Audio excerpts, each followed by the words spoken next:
smooth whatsoever.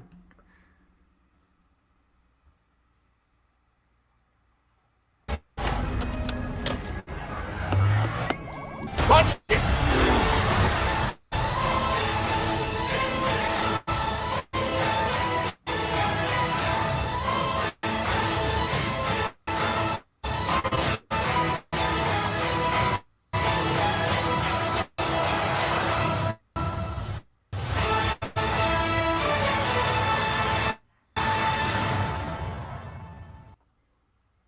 Yeah. What's going on, guys? Welcome to the Scratch DVD intro of My Cup of Tea. Not My Cup of Tea. It's Hyperspace Hype. God damn it! There's so much to be getting into. I'm literally gonna make Carson do that from now on. But yeah, we're back with our 50th anniversary, not even episode of My Cup of Tea. No, it's not. It's Hyperspace Hype. We've been doing so many My Cup of Teas in a row and have so little hyperspaces. Like, this has become bi-weekly even. Yeah. But we're gonna try to fix that. Joining us as always, we have Carson. Yeah, our Star Wars fandom is coming back alive in us. The Mando season 2 got us down. We've been down. It was Broke back me. to back. Broke me. I'm making it. I do it. And then we got High Republic. And surprisingly, of all goddamn things, the Bad Batch. Me and Evan were talking absolute smack 12 months ago. It's just the biggest smack of like, what are they doing? And now every week I'm sitting here watching this show, just having a ball. And this Omega, what a character. I love these. What little a great adventures. character. Yeah, it's just so fun, dude. And I just did not expect it to be like, I don't know. It just did not expect this out of the show. And I'm so happy that we got it and that we have it. And we have, there's like 16 episodes this season. And so we get to talk about it every week. And I think on this episode, we're talking specifically episodes 3 and 4 because we reviewed episodes 1 and 2 weeks ago.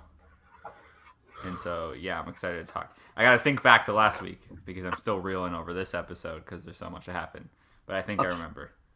All right. Also joining us, we got Evan. Hey everyone, glad to be back. Yeah, I had to rewatch parts of episode 3, and I had rewatched parts of Star Wars Explains, like explainer of episode 3, like what happened, so I can get the short and sweet synopsis. But yeah, like Carson said, we're loving the Bad Batch. We love Omega.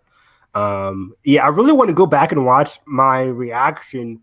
I think we did an episode on the announcement of the Bad Batch. We did, yeah. Last summer, I think. I think it was like after the Clone Wars came out. And I'm like, really? The Bad Batch? Like, give me some new content. I'm tired of this Clone Wars stuff. Even though I was a huge fan of Clone Wars Season 7, I didn't think the Bad Batch were going to be compelling enough characters. And then, while we talk, I might just like comb through that episode and then just like play a soundbite. Yeah, I usually don't rewatch our episodes, but I'm like, I'm really curious to see what I said there. But in our journey after Mando Season 2 was very fascinating because I think a lot of us during the course of the season were like, okay, this is interesting.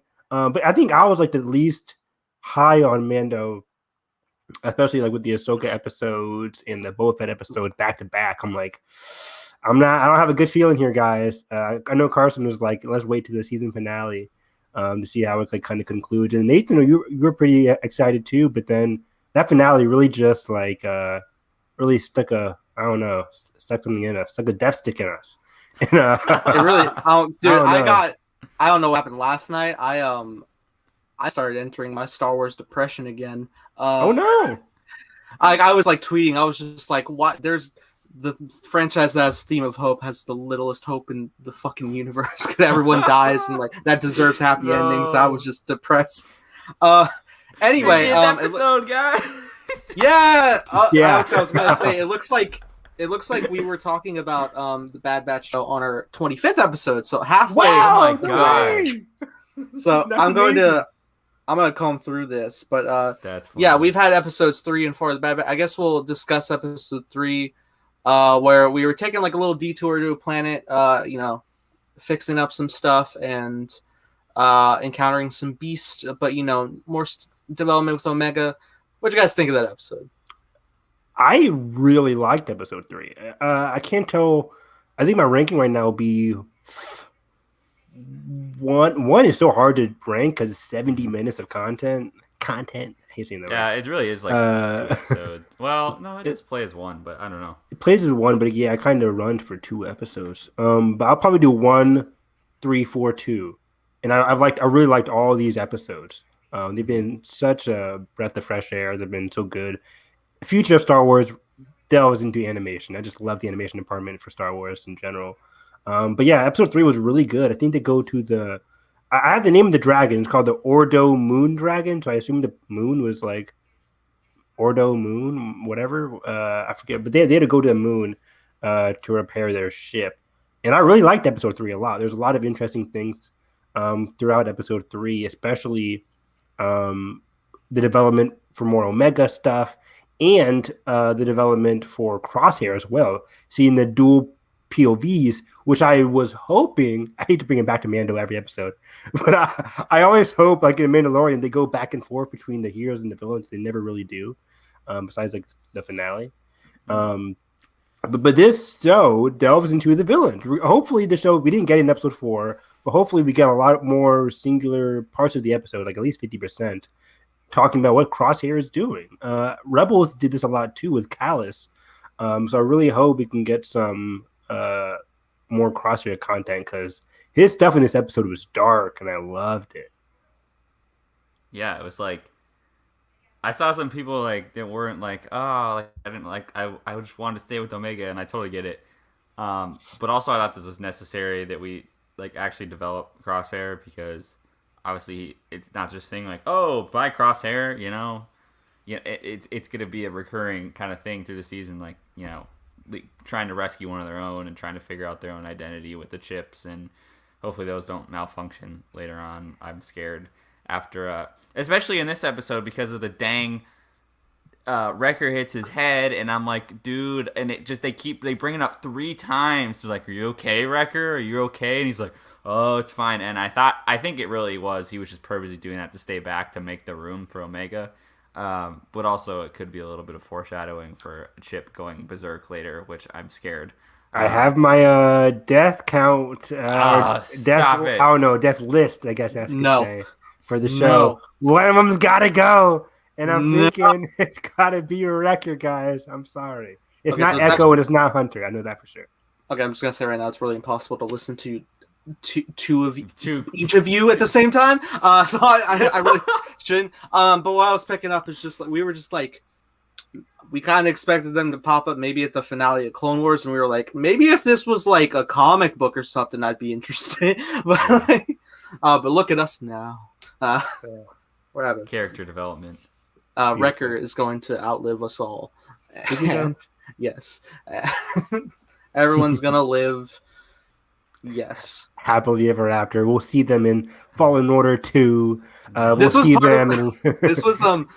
part of my Star Wars depression last night. I was like, what good is like just like and I keep making these stories like in between 3 and 4, and I'm like, god damn it. Even if like whenever Omega gets to live in a world like that's like not consumed by the war, she'd be in her 60s by then. And I was just like, god damn it, everything sucks.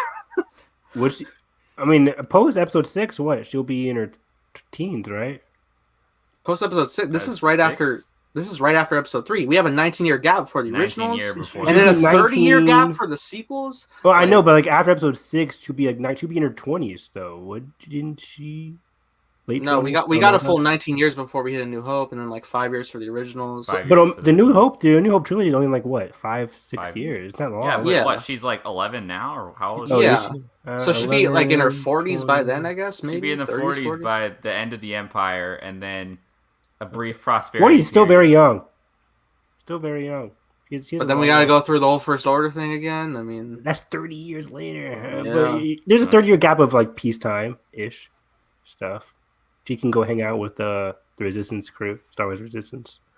I love that. Great show, right, Nathan? What else was I gonna mention about this episode? Quick. Cookie Evan. What? We're talking about Record. I don't know.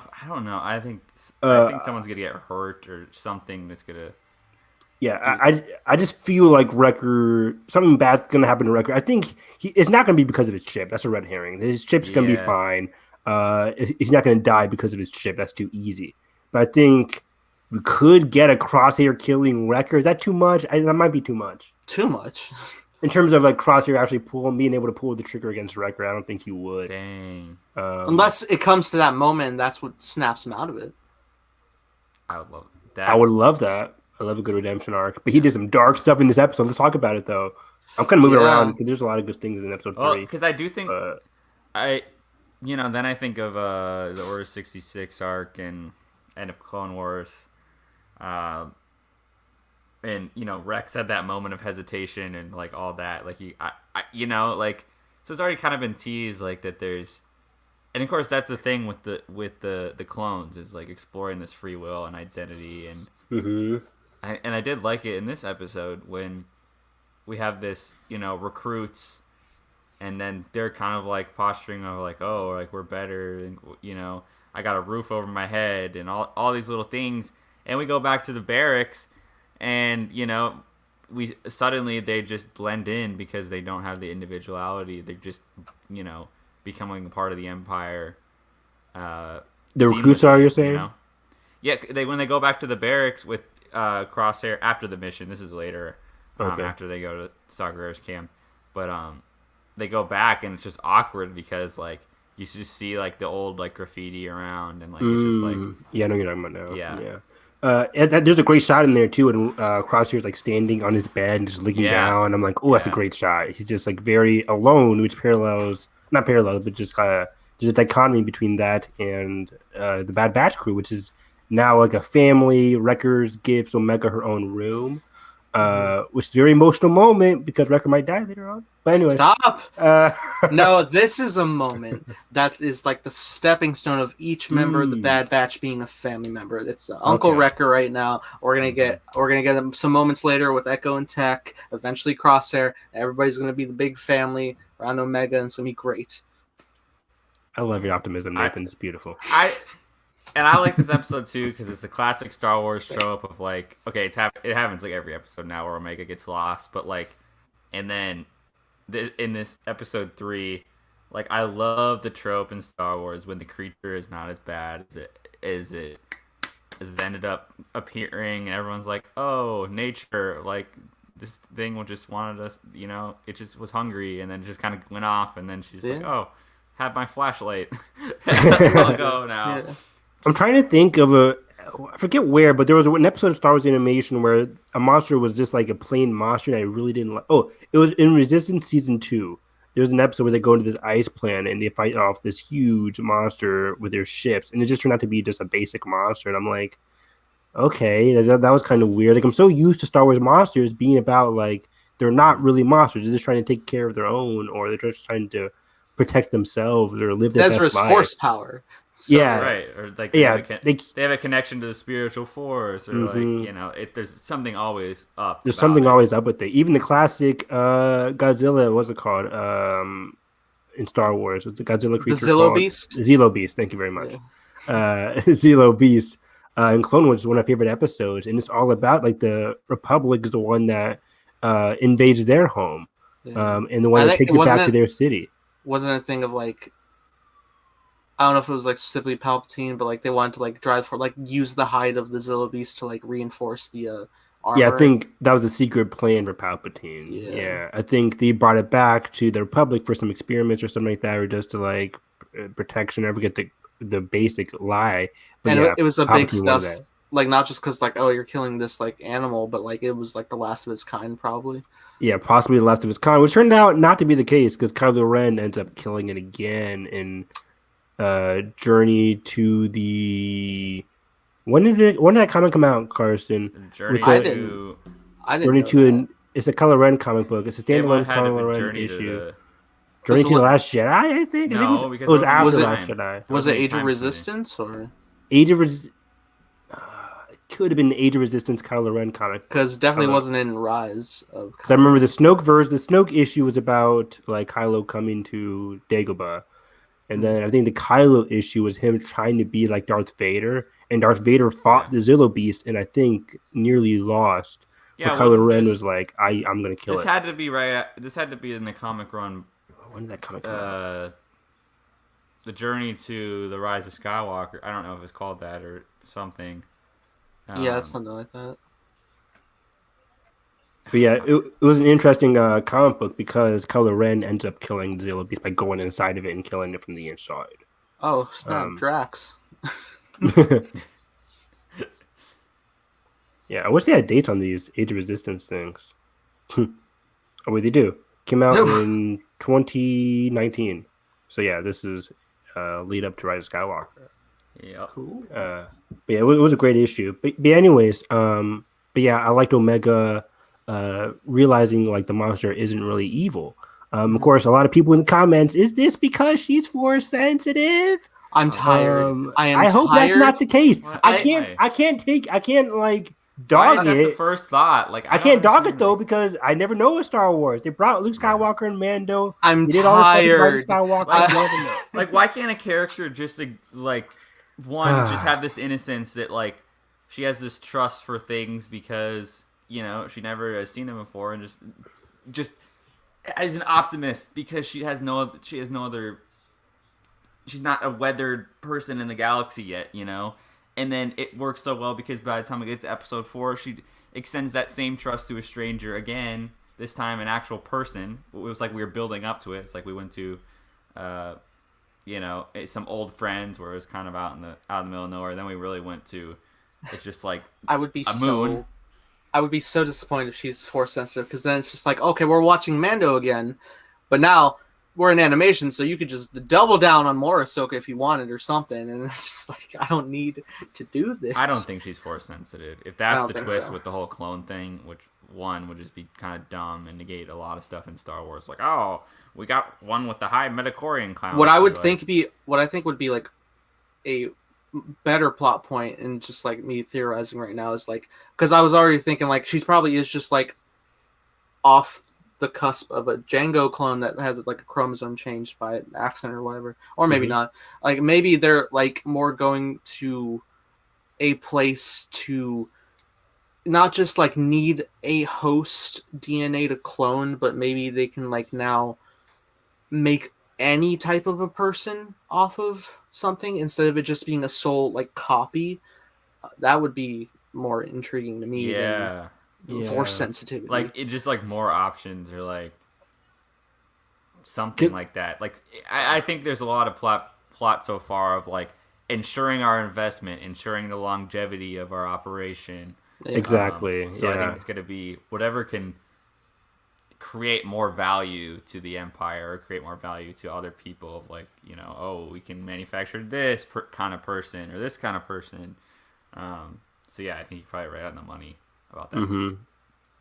I mean, I think it also could be Omega just being Omega just stands for like the last, or it stands for like the end kind of thing. So I feel like and Omega is like could be like the amalgamation of all the Bad Batch people. I heard that theory going around there, where she's like, because she shot Crosshair's gun in episode 1 when they were in the hangar.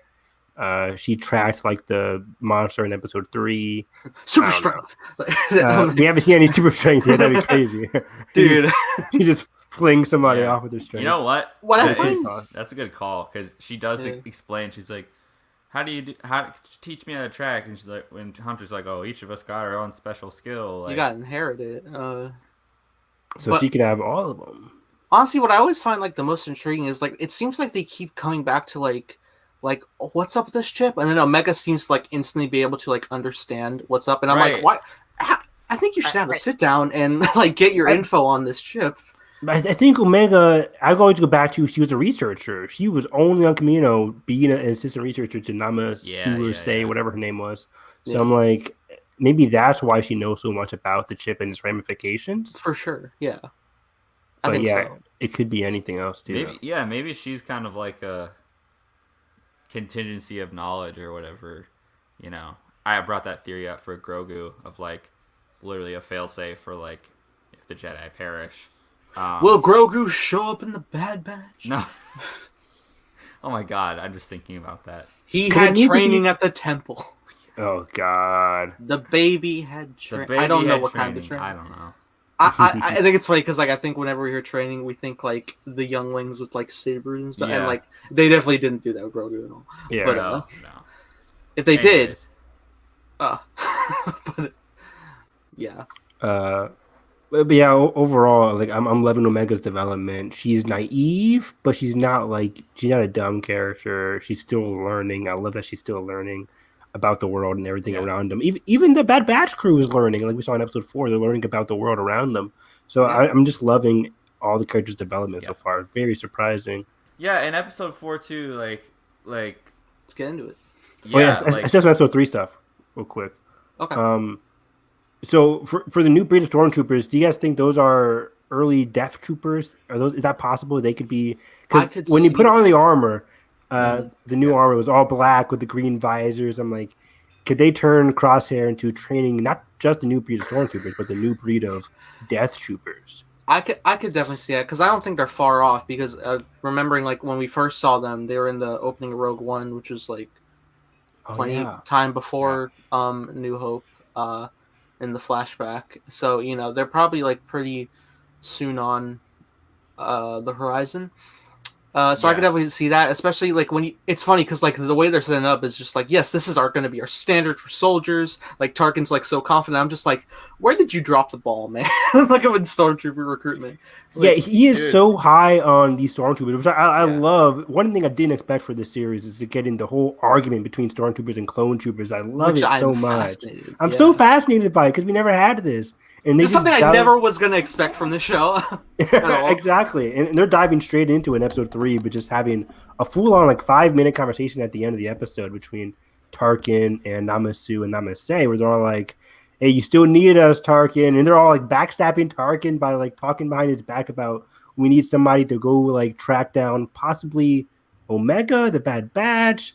My brother was saying maybe they want Boba Fett or something. I'm not sure. Like they really want to keep their clones in commission. So we're getting like a communal rebellion. And they kept saying we just need one of them, which was interesting. Yeah. About the dissolving, or they said the original DNA sample was like dissolving or something. It feels very like General Ross needs the Hulk to make her. It does, yeah. They said the original DNA is dissolving, which you kind of figured out from other pieces of canon, which is like why they got the stormtroopers in the first place. That's interesting timeline-wise, because like when I was thinking like it was only like 3 years for the Clone Wars, but then like the Clone Commission thing was 10 years, but pretty much a Phantom Menace. So like that's 13 years that like the DNA held up. Exactly. Yeah, it's been a long time. Yeah, it's interesting. Because when the Attack of the Clones happened, the Caminos were ready. They're there. Okay, finally. It's just so funny how that. Oh man. I think, and also I remember like one of the like Clone Wars openings, like Tom Kane just like doing announcements of just like as they try to get more troops together for the war, and like I want orders. More. I want more stuff with that in terms of like them like externalizing their role. I want to see the receipts of the shipment orders. That's like no, like think about it. Like obviously they know about the inhibitor chips and they know what it was used for, and they're very smart, right? So they're cognizant of all this stuff, to an extent. Isn't it crazy that if you had like just watched the movies, which we did for a long time, just the 6 at the time, there was no knowledge of an inhibitor chip whatsoever to the public. Like, not at all. Everyone was just like, "Oh, the underagent clones or something," I guess. Like, yeah, crazy. But that paired with like this whole deal with episode 3 in terms of like, the war is over, but now I need stability, and I'm just gonna go into this thing. Total Lost Stars flashbacks for me in terms of people like all of a sudden this the Empire is going to turn into a destination for people, which is crazy to say, but literally they keep hammering it. Like you see it in this episode, in episode 4, like your little get your currency, like this is our society now, and it's like, oh my god. And then suddenly that becomes like, even like think about Han Solo and Solo, like him just going up like, there's music playing and like you're gonna be a pilot, like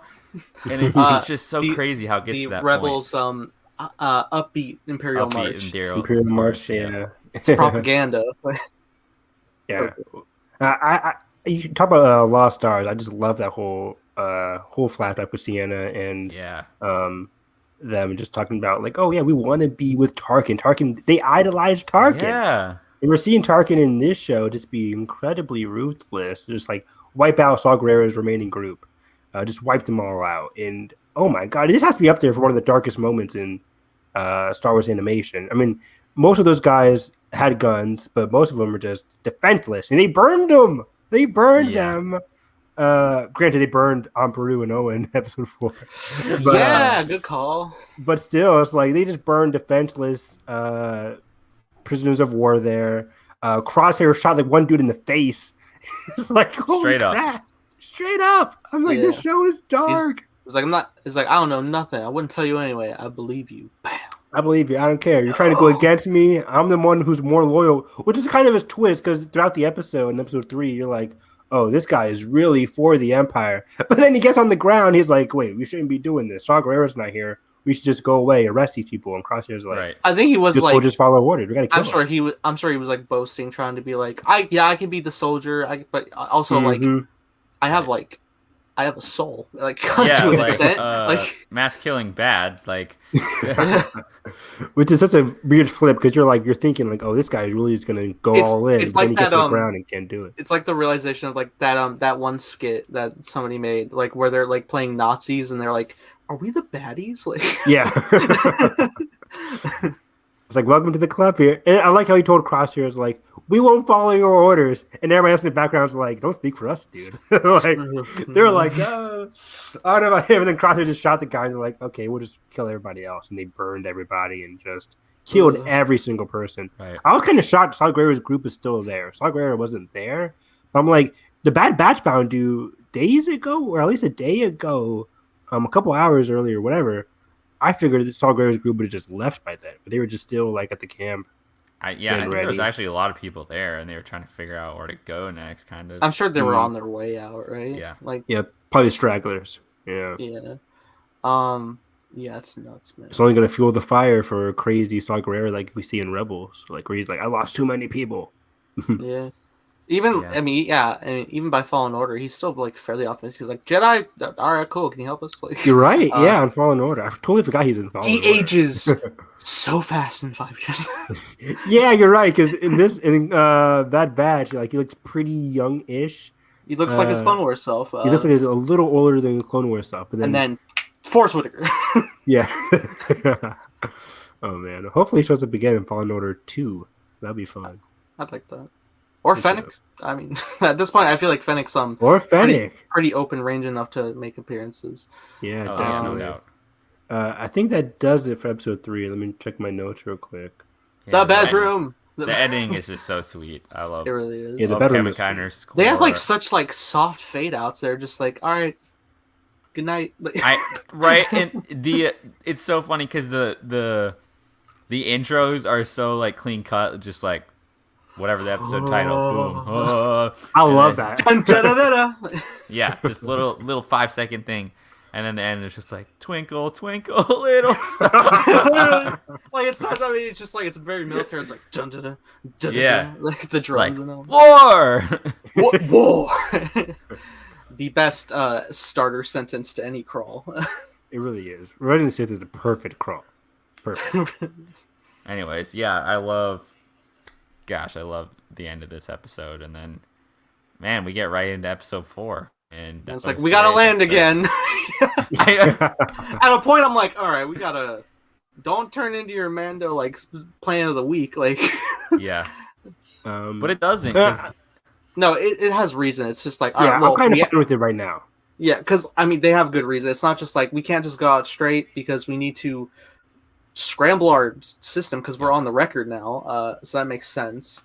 And also I think they gotta, did they just get fuel or like on their, no, they didn't have enough fuel, so they had to refuel there too, so it's like, okay, cool. So then we can hide out. But we know now that we can't just simply hide out because now Fennec's on our tail. Yeah, and not to mention we don't have credits. There's the middle of a galaxy wide, like, hey, you have to register everything, and all their like old like war stuff. Does nobody have a currency exchange in Star Wars?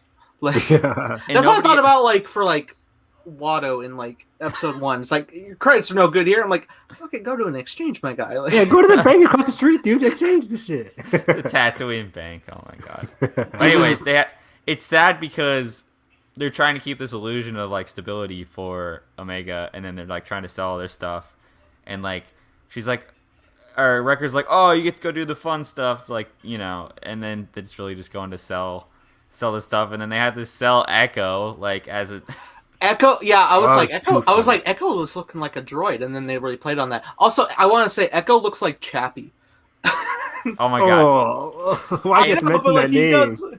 Dude, in this episode 2 is such like, again, I always say this like when like this little Clone Wars stuff happens, but this whole droid arc with all of them and Echo leading them was so wholesome. See a little stubby astromech. Yeah, dude, and he was so I loved excited, it. and like it's totally George Lucas would have done this episode if. You know, he was like he would have been like, all right, so we're gonna disguise them as the droids, and then I believe George was on set of the Bad Batch when he was doing this one. There's a scene with him hoarding Omega. Just Yeah, the Omega puppet. yeah. But even down to the little things in this episode of like, Fennec like not teaching her a lesson, but just like stealing the fruit and like Fennec seemed relatively nice. Right, and then she steals the fruit, and then she sees her gun, and then it's just like she's starting to become more observant in the world, and it's like kind of painful to see. Almost, you're a Jedi Knight, aren't you? I saw your laser sword. Yeah, I'm with Carson. Yeah, I really liked the learning experience that Omega was having throughout this episode, both like from the harsh experience of being with Fennec, but also just like the whole with being with the Bad Batch and going to a new world, kind of like the underworld-ish of Star Wars. It was pretty like a public world, but there's a lot of things the Bad Batch and Omega had to learn. Like it looked like a different, like culturally designed Coruscant in a way. Yeah, what is the world called? It's like Pantora. I think a lot of the I think a lot of the natives were like the alien that George plays in his. Yeah, character. the crew needs to go to Pantora. I said my notes. And yeah, this is a pretty Empire-ish world. I was watching Star Wars Explained video on Star Wars Squadrons. One of the Imperial pilots that you can customize is a Pantoran. So like Pantorans pretty much, I guess, are very close to the Republic, which as it transitions to the Empire, pretty close to the Empire, which I like. Hunter even says it. Yeah, Hunter's like, oh, things are changing faster than I thought. Yeah, some worlds change faster than others, and Pantora is definitely one that's really siding with the Empire at this moment. But even then, what I know, you're probably gonna bring this up, Evan. If like Omega doesn't see that yet, and Omega sees, I was saying that. Omega says people on the streets like talking and like being, you know, buying each other's stuff and like being families together. That's what she sees, and Hunter. Yeah, because also isn't the like the city like clones are marching and they're like celebrating the end of the war. And Hunter, she's like, oh, like what's that? But Hunter's like very scanned into that, like okay, looking for exits, how we're gonna get out, you know.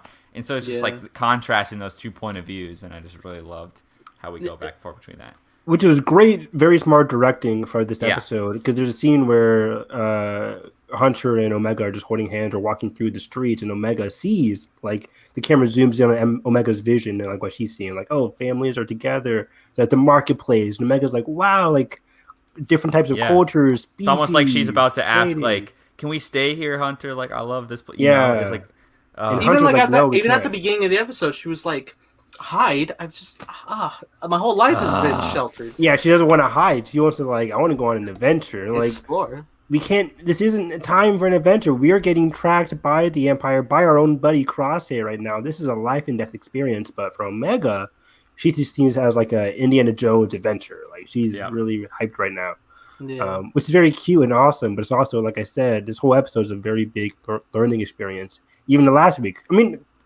hell, all three of these, like ever since episode 1, have been learning experiences for Omega. Like when she was with the guy who went away in episode 2, with Cutter, she was a learning experience there in terms of like the alien species and going beyond the fence, and that's when the mom was really like, these kids are gonna play by themselves. They're gonna follow danger. That's actually an interesting like back to back that like episode 2 was like the dangerous creature, but episode 3 was like not so dangerous.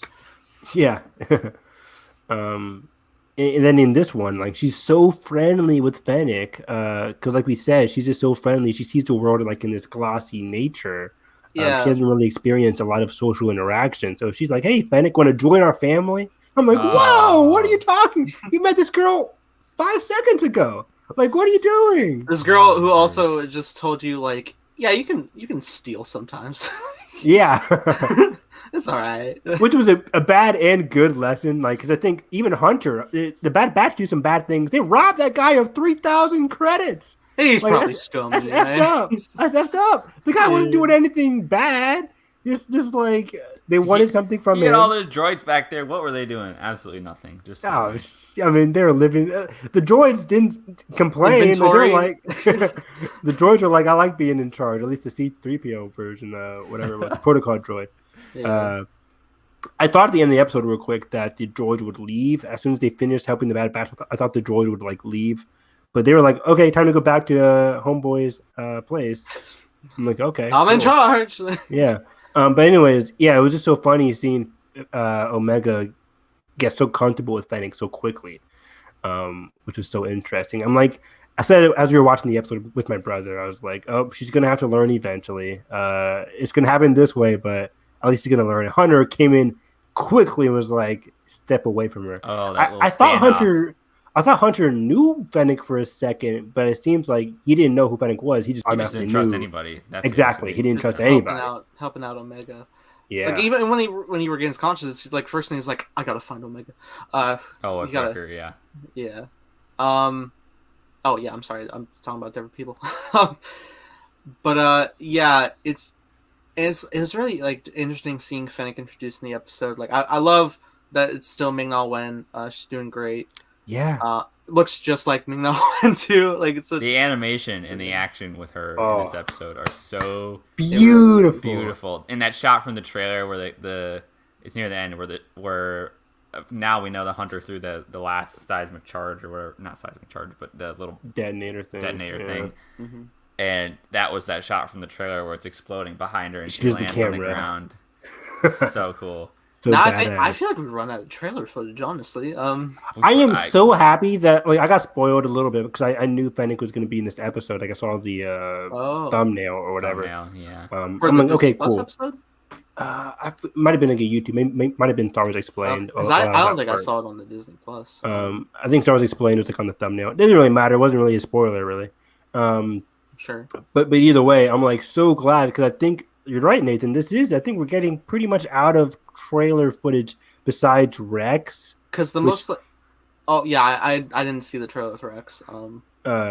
Yeah, I think like, they're just like walking with Rex somewhere. I'm like, okay, so maybe episode 4 or 5, or at least 5, 6, one of the next 2 episodes because they seem to be going through this trailer, which is really nice.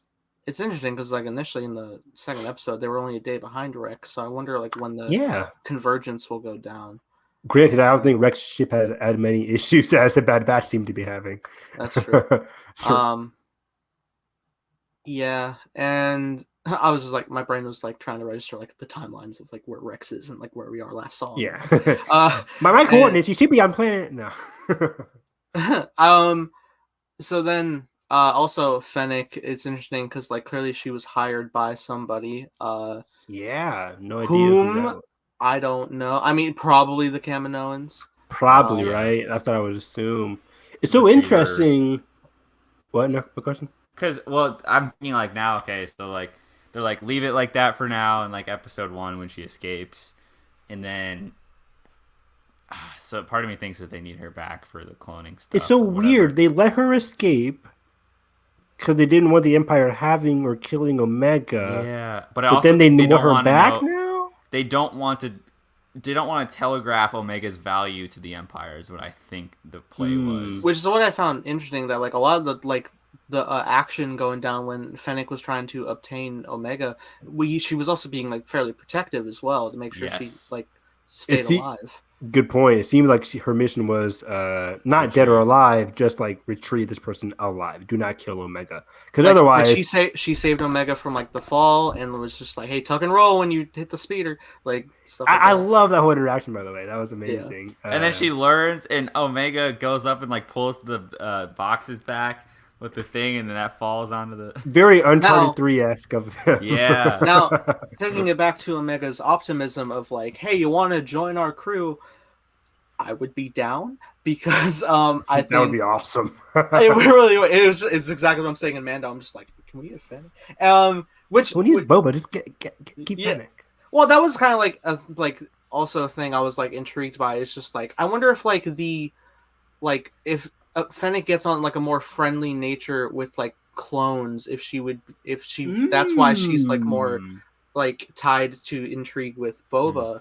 Or maybe even if they like cross paths in this time coming, maybe that's why Boba saved her in that one episode in Mando.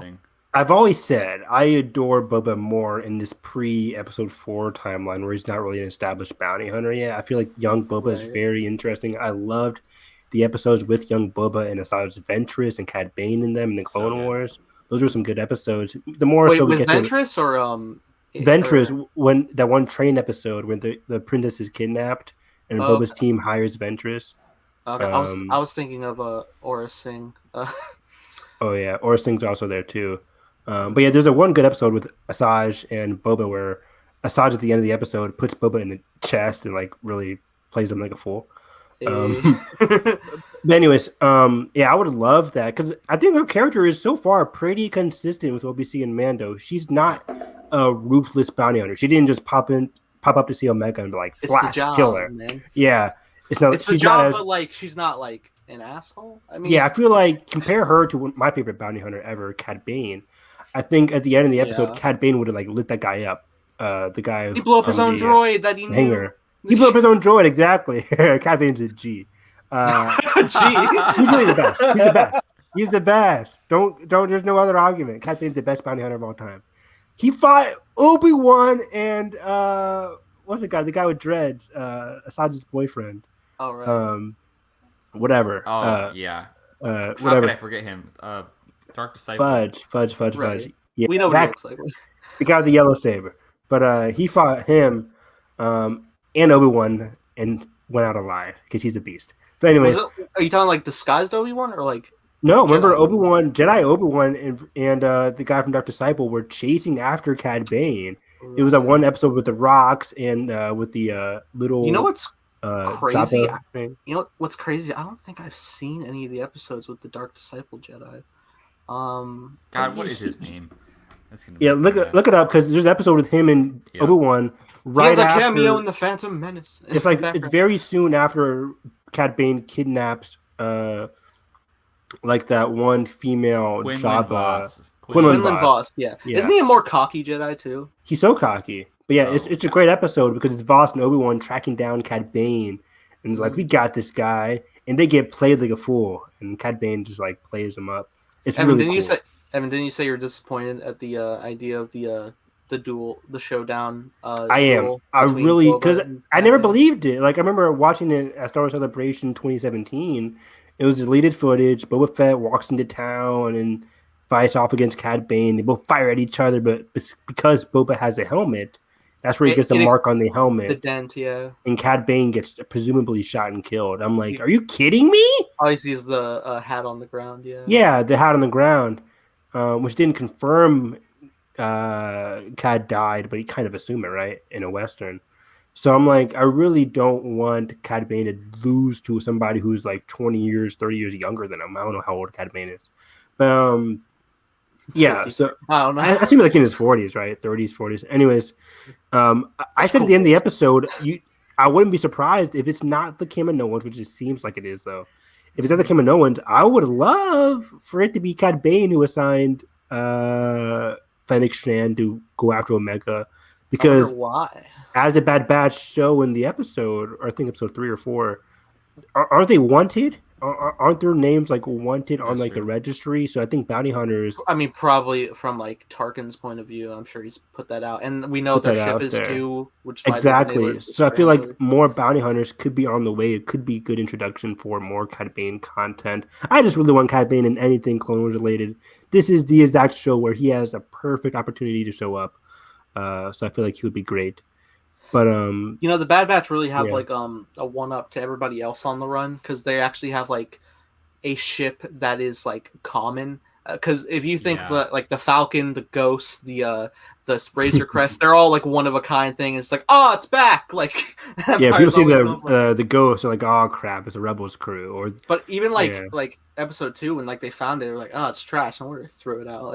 Like this common shuttle. I think that's also like, it is the shuttle that like Palpatine brought Vader on from Mustafar when he was all burned. Exactly, it's a very common Imperial shuttle. Yeah, I had the Lego set of it. It was cool because like there was a little thing in that you can like turn burnt Anakin to Vader. It was really cool. I was like so obsessed as a child, and now there's a new Lego Bad Batch set, and I was like, I need it. Am I gonna drop $99.99? $99. It is, dude. Legos are expensive as hell. Jeez. It's all the minifigures. I swear to God. Just buy some comic books instead. Just kidding. But yeah, Lego. I really felt like Fennec Shand was pretty accurate to how she was in Mandalorian.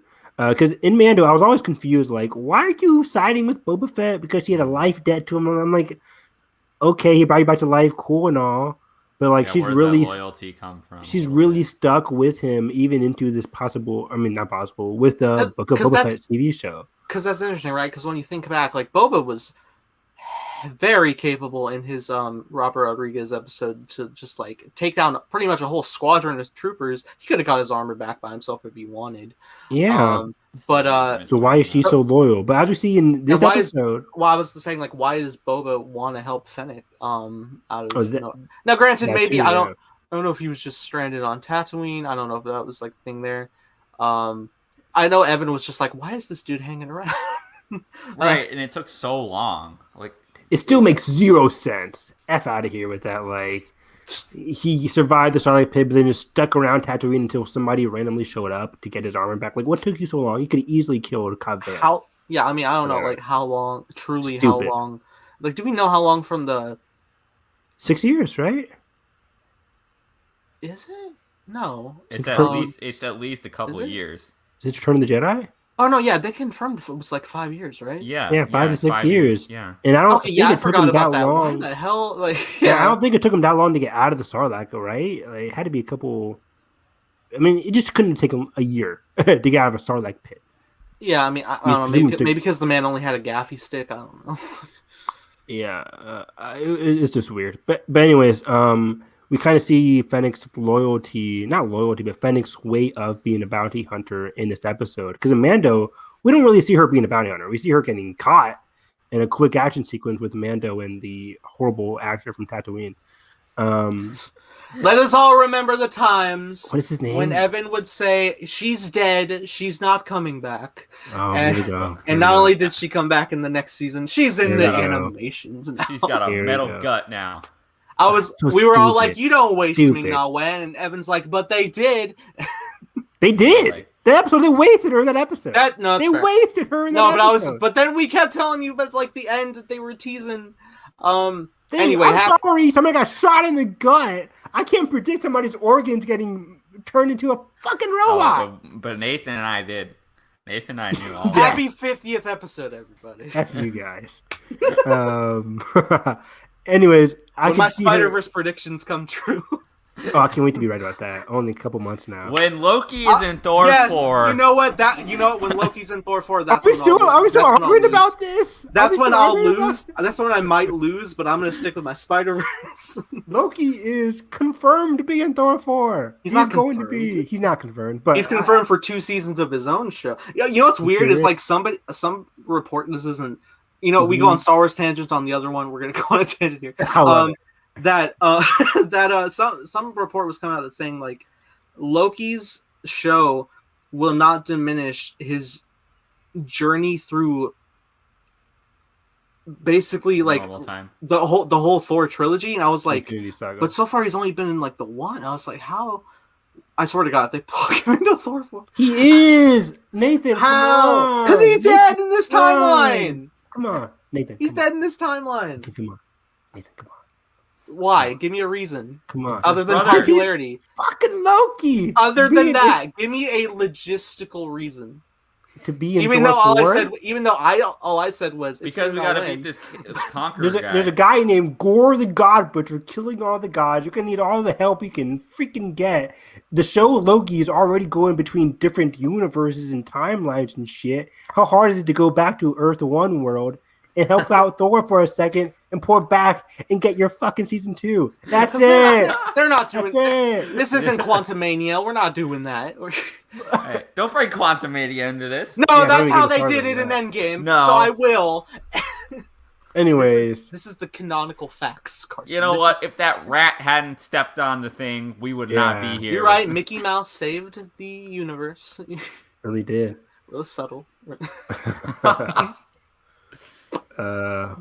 Gosh, where were we? Anyways, we're right. Loki is going to be in Thor 4. It's only a matter of time. Hell, he'll be in the first trailer. Look, he'll be in the Oh, band. now that's a. No. I'm not betting on that. No. But I bet No. Matt Damon's Loki will be in the first shit now. Yes. maybe all the staff photos now we've seen. No, that's what I was saying. I was like, you're right, Evan. Loki is in Thor 4. Oops, it's Matt Damon. Matt Damon. Poor Matt Damon's gonna die. Tragic.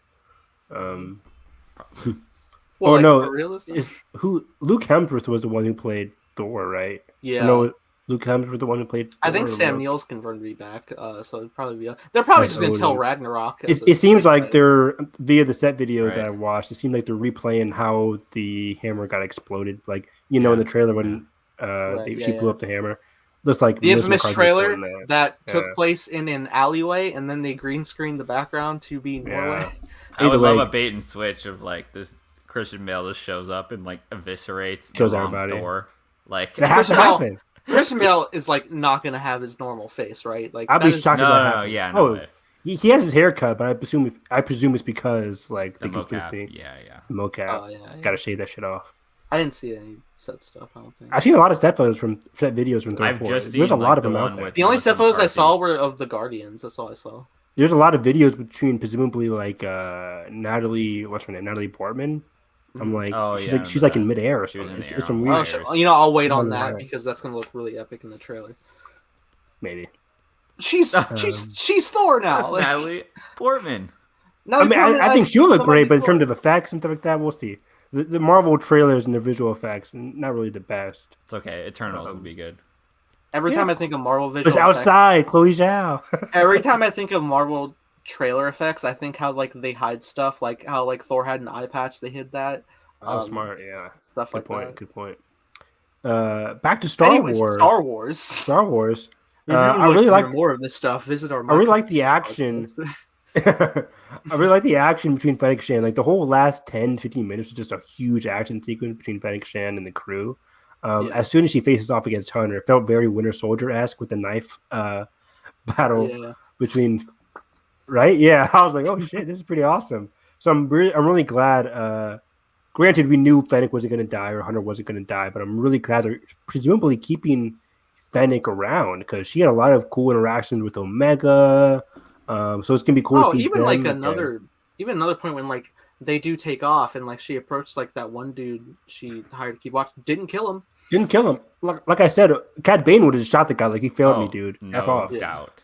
But not Omega. Fennec was like, "Hey, you know what to call next time? Ghostbusters, right?" No. I had to. But she's like, "You know what to call if they ever show up again." And he's like, "Okay, cool, whatever." Cool. I doubt they will come back to the planet again, but it's just an interesting character moment for Fennec, where she's a badass They're gonna go bounty back to every hunter. planet and they're gonna round up the whole crew and they're gonna do a heist.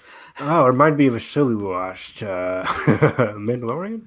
The the lone chrome dome. I don't know. Big shot Lone gangster putting together Chrome.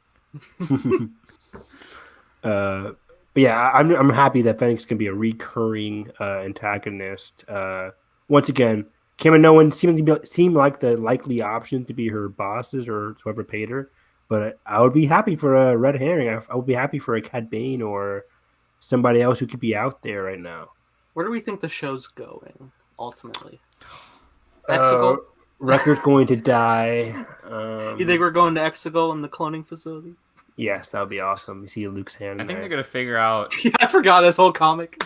There's gonna be a point where they're gonna have to decide if they want to fight the fights or I think so. Just keep being on the run. Or my OG theory before we knew anything about the show was maybe they'll like team up with Rex and they'll go like trying to take down some Imperial facilities, free the brethren of the clones. Our Stormtrooper revolution for clones. Yes. I think that's a big plot point, especially in season 1 right now with the Kaminoans being a central focus. What? I think I was also saying that like that would be a good like explanation to be like, okay, we've completely taken the clone scenario out. Now we need the recruits more than ever. No matter how good they are. Maybe we see it naturally. Maybe we just see the recruitment for whatever reason just start eclipsing the clones on Camino or wherever, just because it becomes more efficient. I mean, clones end up being like decommissioned, right? Like, didn't they have that in Rebels? Like, with so it seems like the show is leading into why they are specifically decommissioned. So I can see season 1 especially. That adds to the whole thing of like being a disposable tool for whatever government, and I think that is significant for the Bad Batch because they've always been the outlier, and they can kind of reclaim that a little bit into something. Very true. I think season 1 especially will end with the Kaminoans failing to whatever their main plan is right now, to like get a better version of their clones of Omega, stuff like that. I think they're going to fail. Right. This whole clone trooper versus stormtrooper thing is going to fail. So I think that's where the big macro storyline of this show is going to be between the clones and stormtroopers. Is going to be very cool. But then internally for the group, I'm not sure. I think because episode 2 really kind of gave them the question between Cut and them asking like, what do you guys really want to do? Do you guys want to be like us and just get a plot of land somewhere out there and just lay low? Or do you guys just want to keep going away? I think right now in the immediate danger, though, is this chip situation. It wasn't mentioned in episode 4. It's going to come back. So I think the immediate danger is a chip, getting that fixed and for them. But then regrouping with Rex, and I think Rex will give them their next big mission. You know what would suck? Because I know I was like talking about different stuff like crosshair confrontation, but what if like the chip is activated in like Hunter and he has to get Omega? Very possible. Oh man, that would hurt. Or you know what? They'll fix it, but like that would hurt. What if for some reason it messes up one of their abilities or something? That could be interesting. I can't track it anymore. What is this? Where are we going? My screwdriver won't turn. It's like I have no idea how to fix things. No, that would be funny. Very useless. Wrecker's just like, huh? He can't lift anything. He's like, the steroids are gone. I'm kidding. But yeah, so I think the immediate danger is the chip situation, but the other danger, like not the danger, but just what they want to do. They can't just keep being on the run every single episode. It's gonna be really interesting. Or can they? Also, Alex from Star Wars Explained mentioned how in Rebels we get those two stormtroopers, those two clone troopers with Rex, Wolf and Gregor.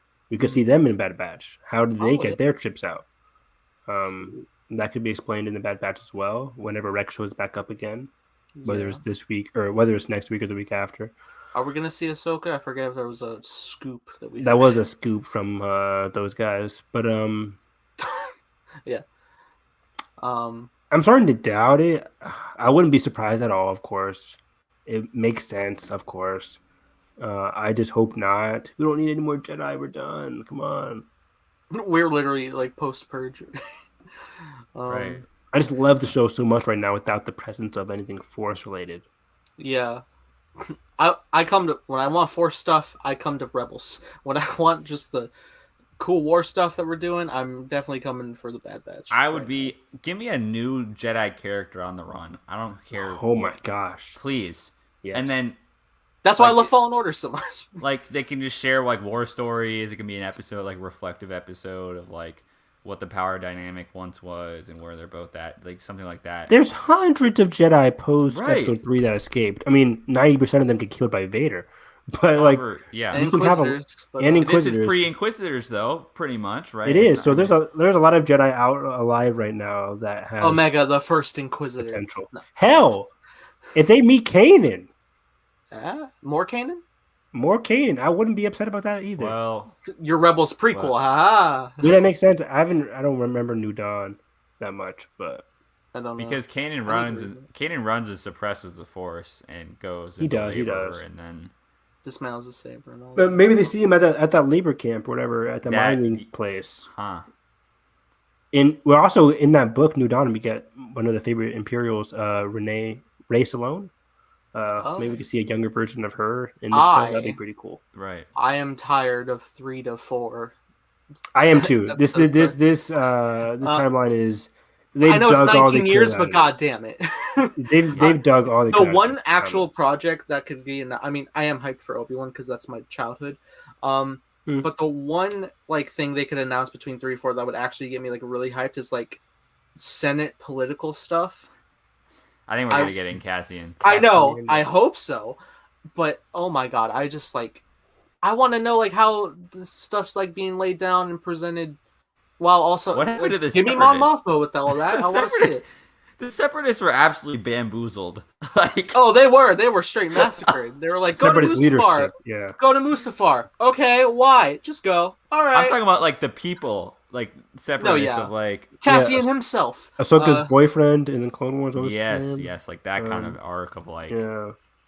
our Ahsoka entire the book? existence is pretty much a joke. Ahsoka's like a crush. She had a crush on the niece or Yeah, the what's his cousin name? of Satine, the blonde kid.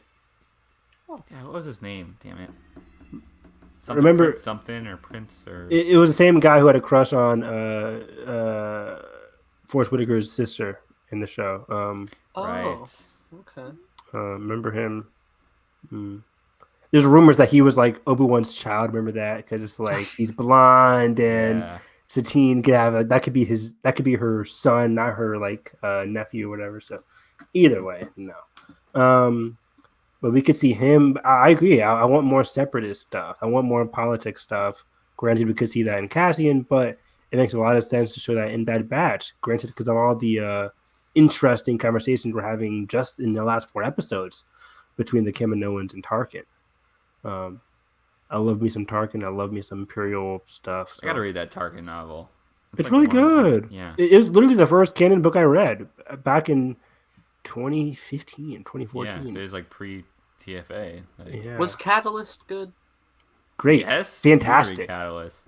I remember being so hyped for Rogue One. Then I saw Rogue One. I'm like, I own the Catalyst book.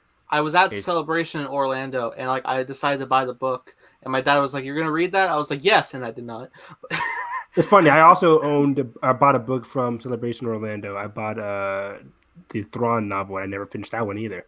Ugh, I can't get. I through it. started Catalyst, and I was There's like, like 6 Thrawn novels now, guys. I can't get Timothy I saw Zahn one okay? in Did Timothy That's- That's effed up, Carlos. That's effed up. and, That's effed up. That's effed up. and Timothy Zahn and David Yates need to have a meeting about Wow. staying in the same.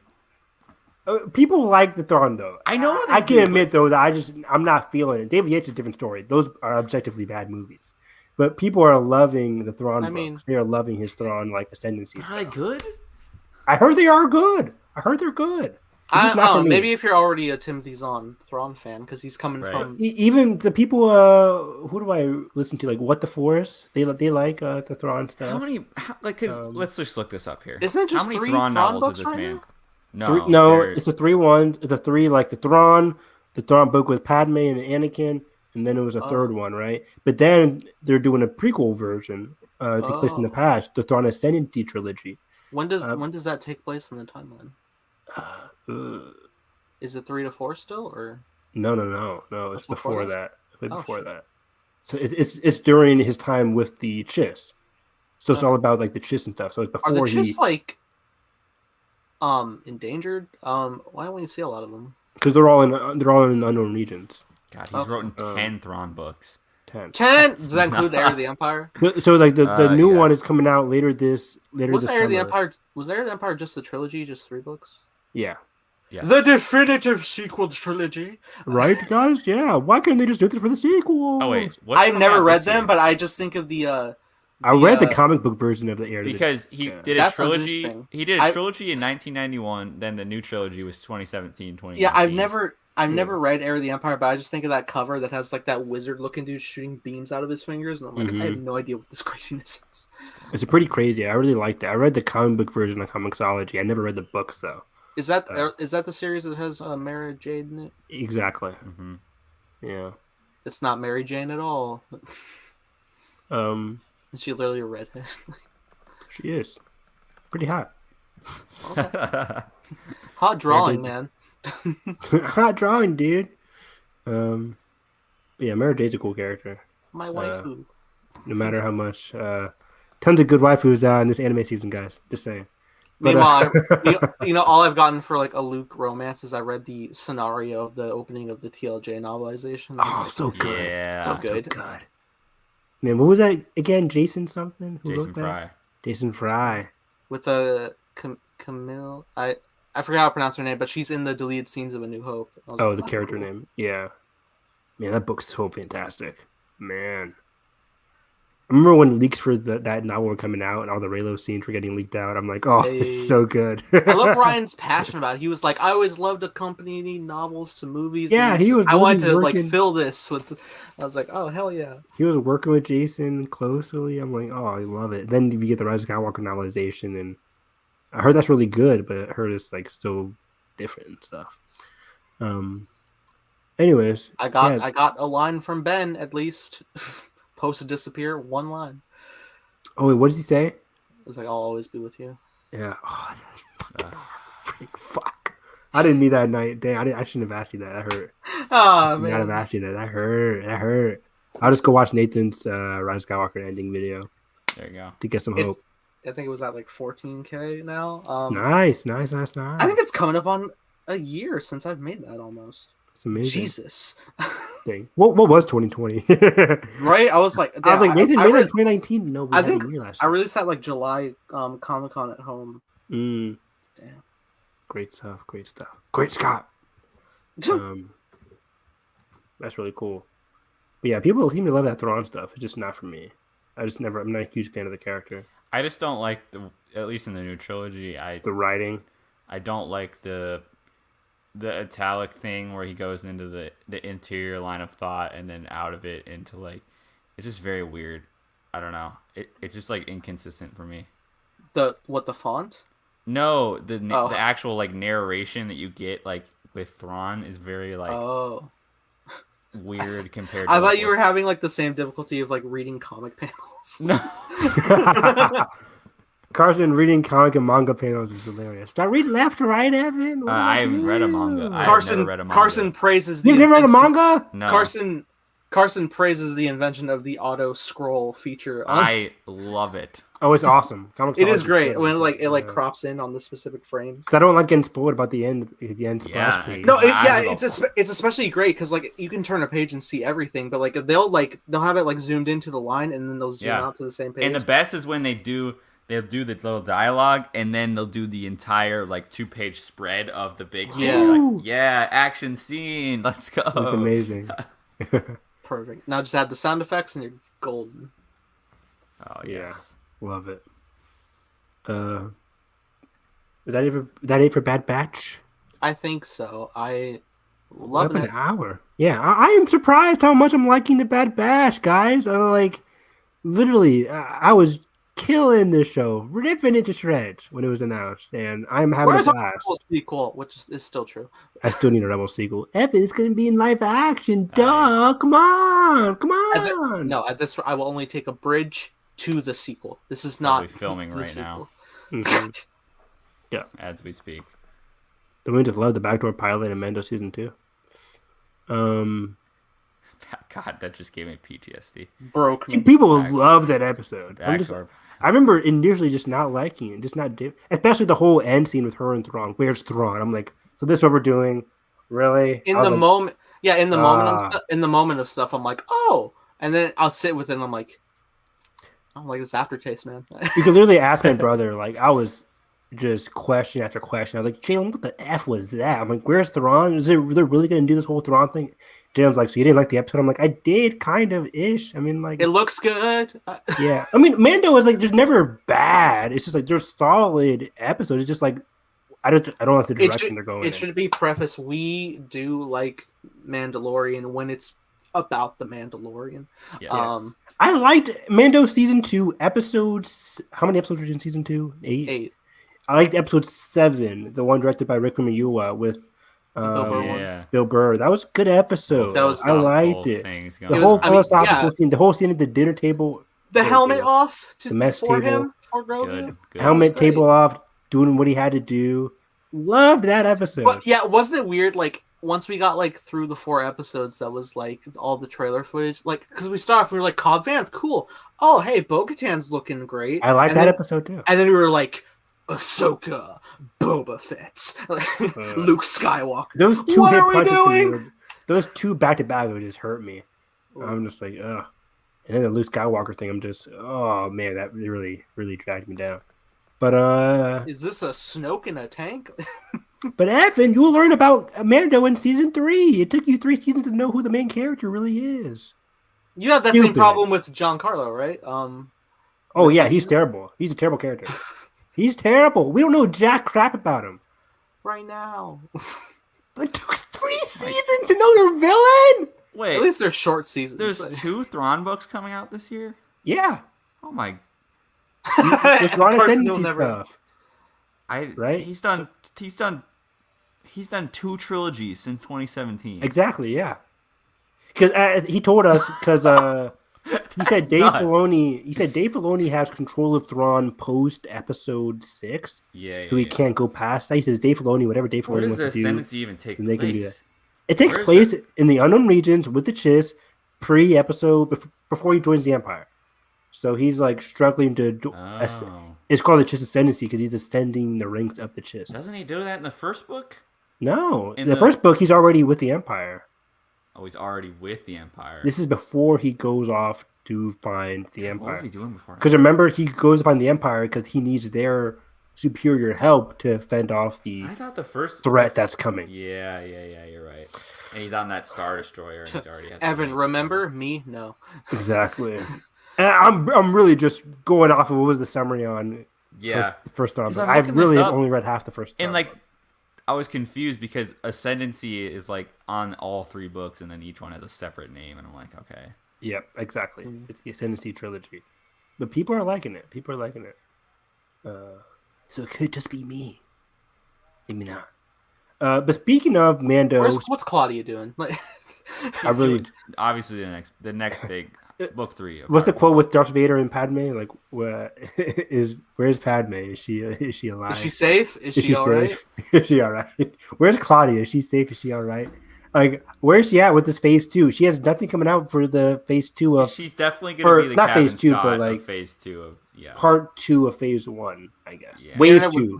Watch the internet break from an announcement of like, actually, I wrote the screenplay of this next Star Wars film. How crazy would it be if did we lose Carson? Carson, you still there? I'm here. Oh, okay. He froze for a second on my screen. Yeah.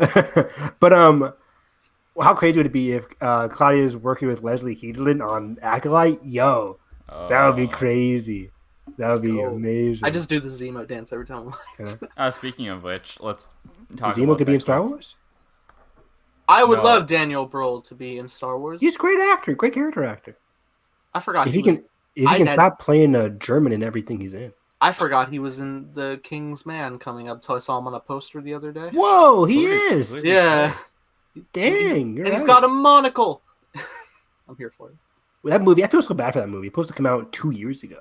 Jesus. God. Will I ever get my Kingsman 3? Hopefully not. Kingsman 2 is trash. He put a tracking device up this girl's butt. I know. Ew. I don't like that. I'm not about that. Evan, I know. I'm not. Stop it. I'm talking about. I'm here for the character of Eggsy, and I like Taron Egerton and cool spy shit. Pedro's pretty cool in it, kind of. I mean, he was okay. I'm talking about the characters. We I get our used to story. love. I'm with Tanner. Nathan. I had fun with this. He's stuck attracting to myself, the girls. Well, okay, yeah, that's your what? That's the one thing you're saying. That took me out. I was in the theater. I'm like, Dad, I'm done. I'm done. And then Julianne Moore put a guy in a meat grinder. I'm like, what is going on? Is this Scooby Doo? I mean, isn't it supposed to be that like old school spy stuff, but like way wacky? Like the first one. Okay, let me. There's Come on, colorful. Acolyte. There's colorful. Yes, there was. explosions. Yes, there was. But it was Cool. it was still kind of tame. Okay, look at the last paragraph.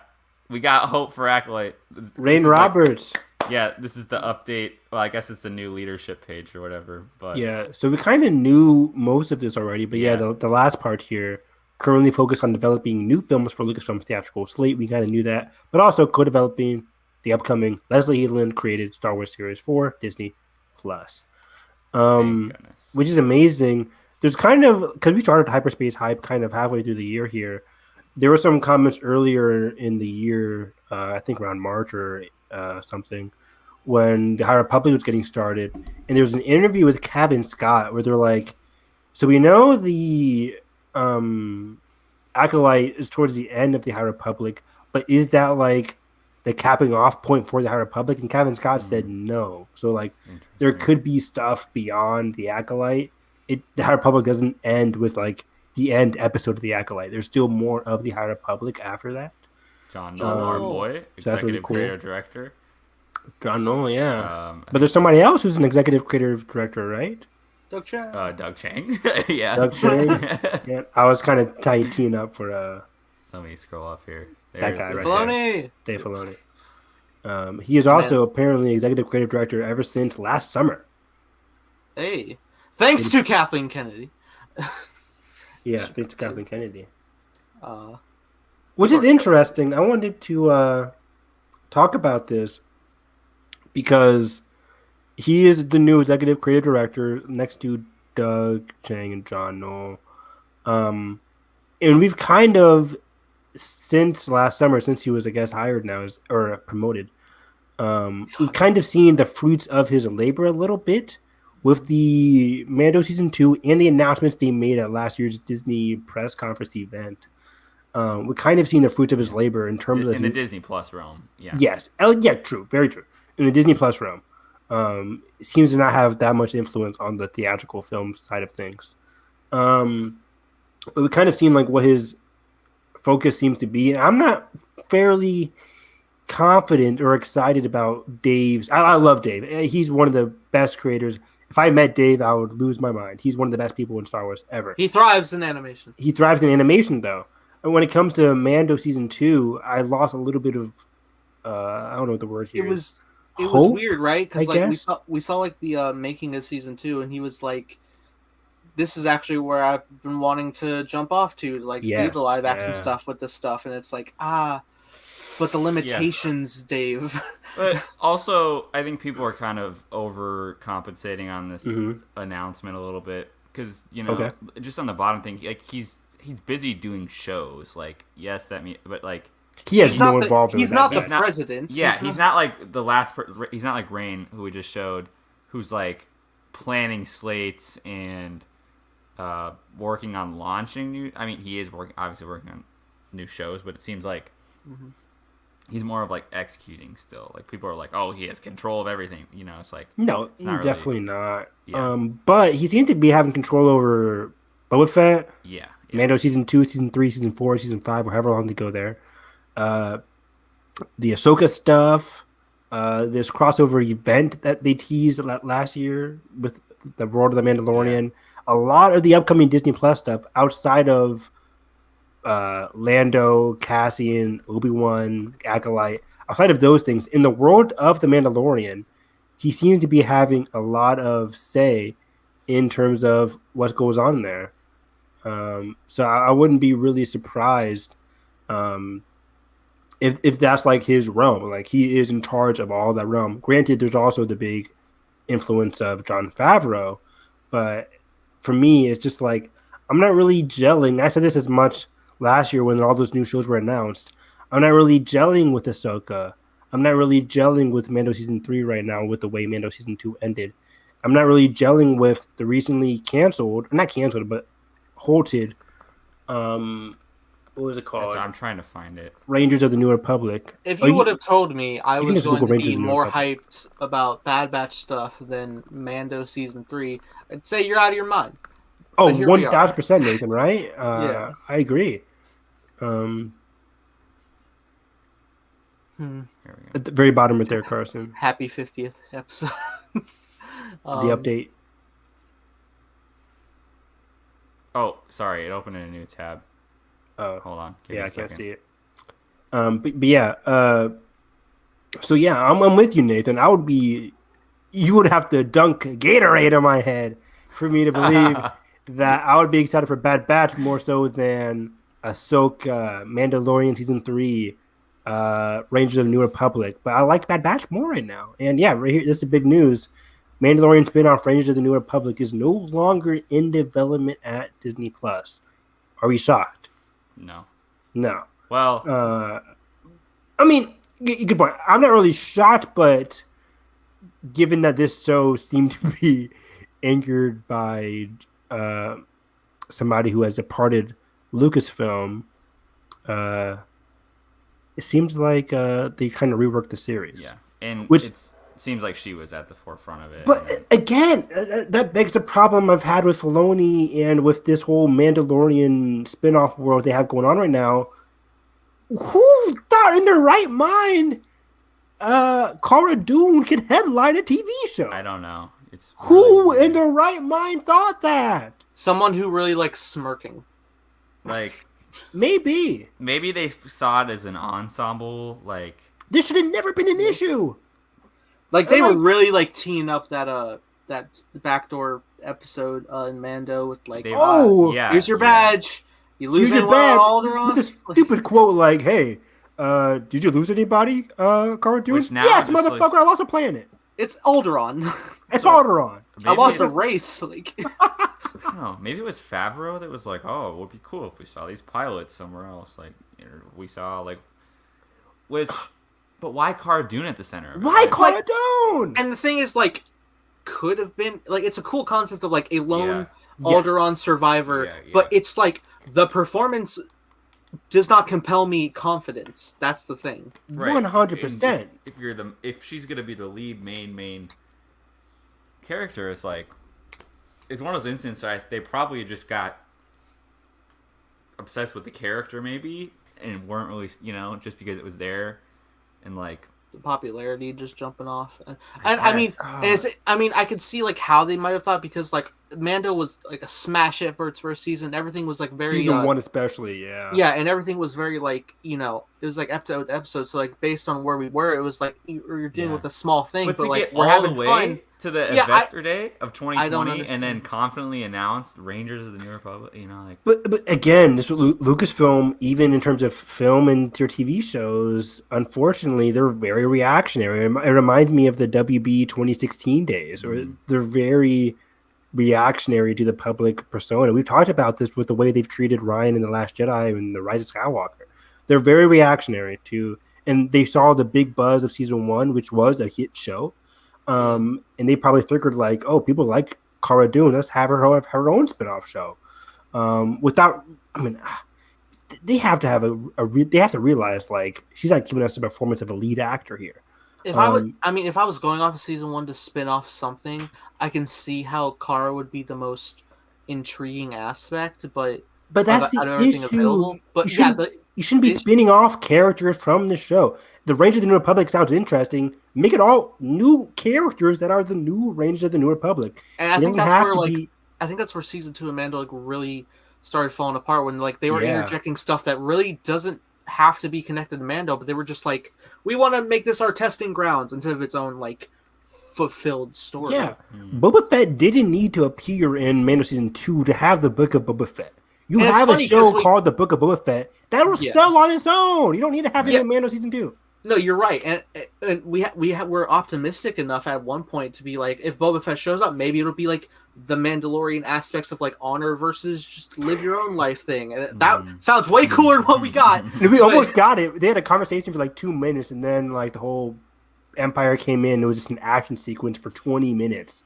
Yeah, and see, now I'm going to that because they linked this Variety article in here, right? Okay. And it's like talking about like that cumulative story event, and it worries me. Is like It does too. the same thing that excites me about the Disney Plus ecosystem of this like connectivity and having storylines overlap and having just different threads of things available, and then like that being like actually displayed on the screen, like dive into this, and then you can go hop over here.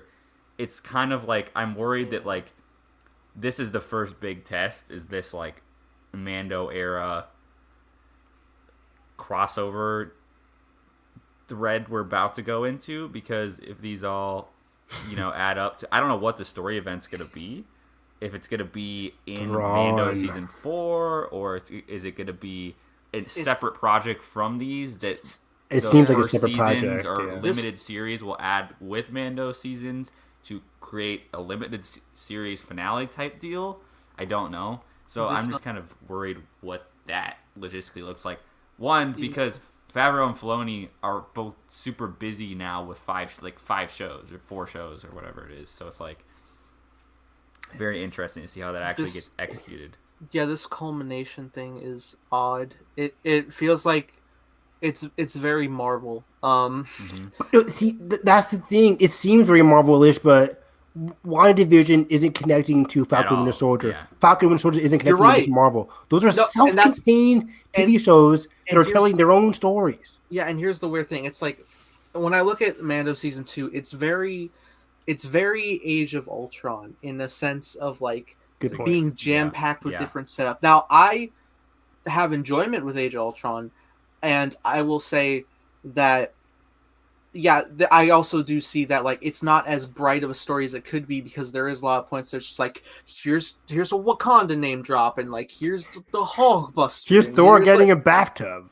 Yeah, which didn't so open anywhere that it was supposed to, and then like there's this cloaked figure in Thor's vision that was supposed to be Loki, and it's like it set up Ragnarok stuff, and it's like all that different stuff. So that hinders what the story could fulfill to be, but also in its Marvel setting and comic book nature, it still can function within its world.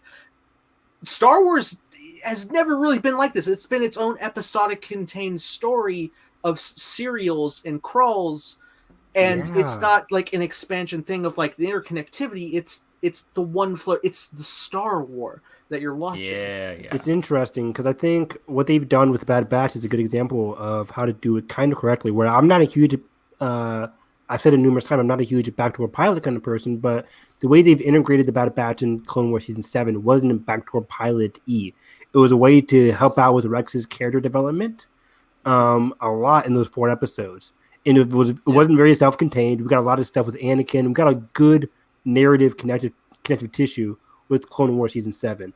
But we're just having a new show with them now in the Bad Batch, which is a self-contained TV show. Bad Batch isn't spawning a whole mysterious event. Right. But what it's diving into characters that we previously didn't have the interior motives behind. It's also groups of that instead of just the broad stroking, plot, cool element, and it's mesh new. Here. It is also new concepts too that hasn't been previously explored. Like when we get to the Ahsoka show, what are we expecting other than what we have set up in Rebels? I would love to be proven wrong. Me too.